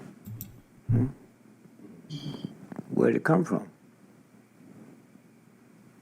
Garbles, baby food. You ever seen it? Did you buy carrots or did you buy a white woman? Because the child sees the white woman. And they've done research now that as old as you are, they can give you the test. And every time they flash a white woman in front of you, they can pick up a thing that says love. UCLA did it. Okay? So at what point do we take it to another level?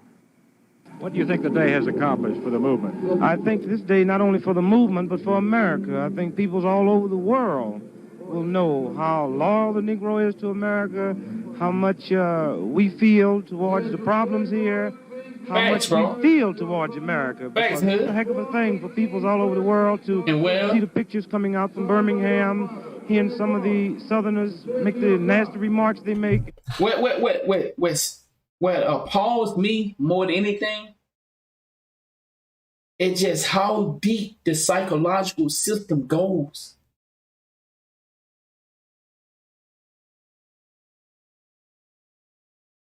This shit is so deep that it sometimes just make you sit in a spot and just stare.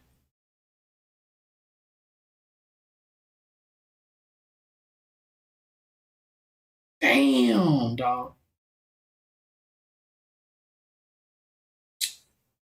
This shit is confusing sometimes, man. We so hungry to understand what's going on. But then when we start to really understand, this shit is deep. And it's like, could it ever be changed? When I look at the 2K community, and I know a lot of people don't, a lot of people are new to my content. So, but when you see the people that try to fight the program in the 2K community, look how they did. They was all against it. But after I removed myself, look at how many people now are having an issue with this system. Are y'all seeing that? For my 2K supporters, when I went against the system, they was afraid to get behind me, even though I had credible evidence, even though I was the part of the system and fought against it. But when I left, now you see people upset with the system. This shit is crazy, man. This shit is crazy at how deep it is that we allow the world to beat us back into submission. Kyrie Irving just got kicked off of Instagram. Do anybody know why?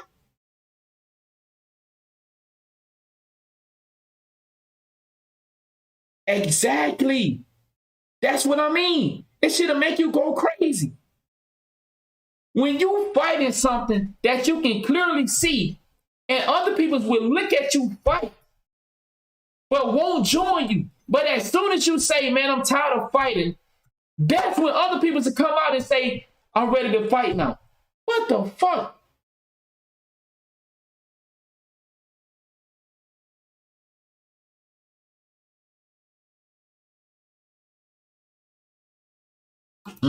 And to be able to witness something like this, the people that's being prosecuted against with nothing but happiness and joy. Thank you very much. Exactly. I agree with that too, here at the Lincoln Brody. Memorial.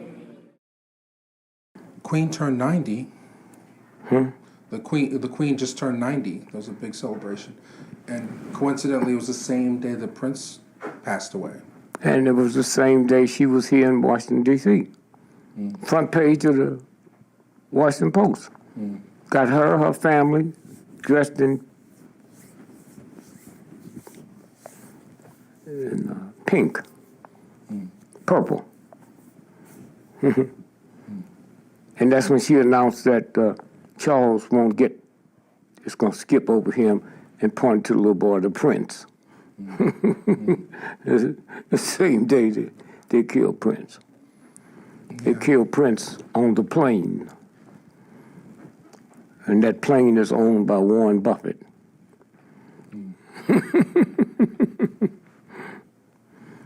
And so those are the games they play, man.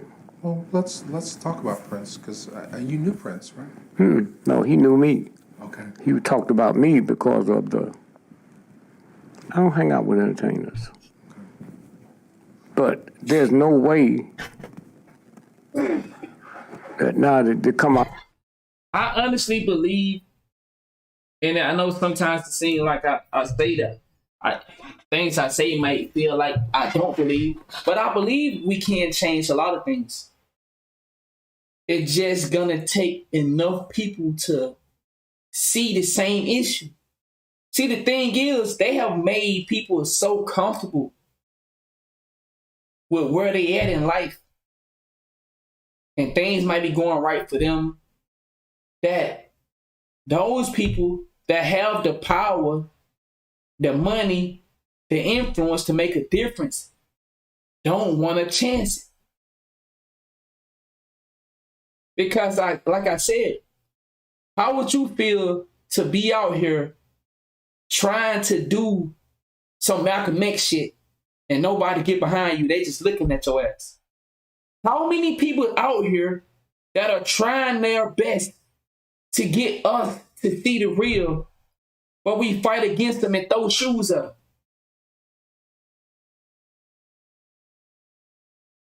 It's tough. It's a tough job trying to get others to see what you see. That's some tough ass shit right now.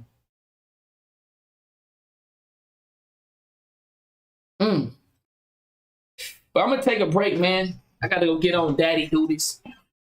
And we'll be back tonight at 9 p.m. Eastern. I have some great topics, man. But like I said, every day we're going to find a way to watch one of these documentaries of somebody. Just listen and try to take in as much as we can. That's facts. That's facts. So, man, I'll be back tonight at 9 p.m. Eastern. Thank y'all for the support, man. I hope y'all have a great rest of y'all day. Thank y'all for rocking out with me, man. Knowledge is out there. What are we going to do with it when we get it? My goal is to just share it with the next person. If somebody see what I see, then they may pass it on to somebody that they feel like, hey, man, well, let's go check this out. Let's try to get an understanding. If it's been done before, that means it can be done again. If the system has been fought against before, then that means it can be done again. I don't know. I don't know. They can't have canceled everybody out. Maybe when people start being affected later, and I think a lot of people are gonna hit them when it's almost too late.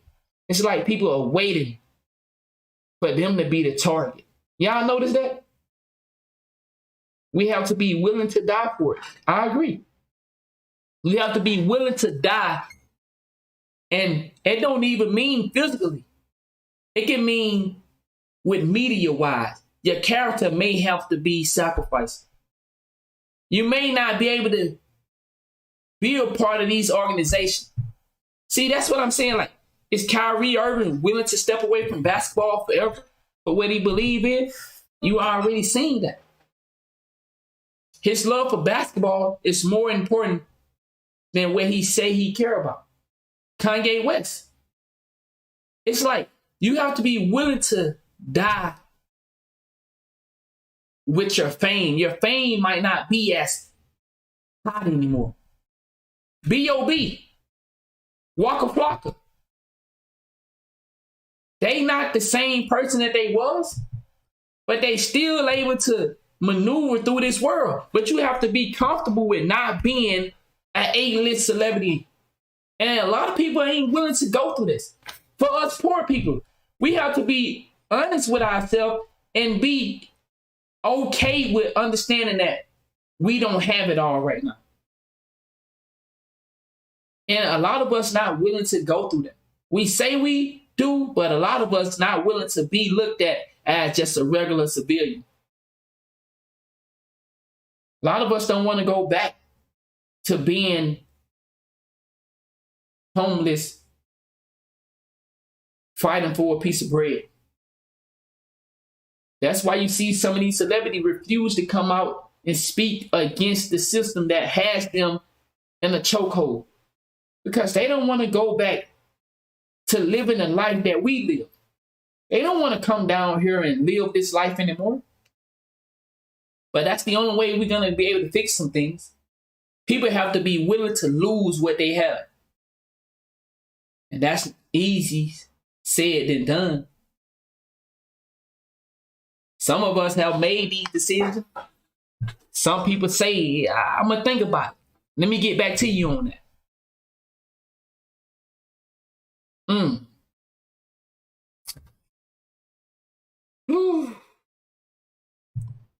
All these men that put on the dress.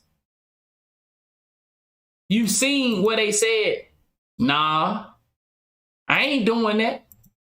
But then you look for the right reason. They all did it. They clearly said they wasn't gonna do that, but for the right reason, they all did it. This is how deep this shit is. And those that did not do it, they are B-list, C-list, or D-list celebrity. I think we have to be okay with being a D-list celebrity. Y'all have a great day, man. I see y'all tonight at 9 p.m. Thank y'all for the support, man. Hope y'all have a great rest of the day, man. Thank y'all.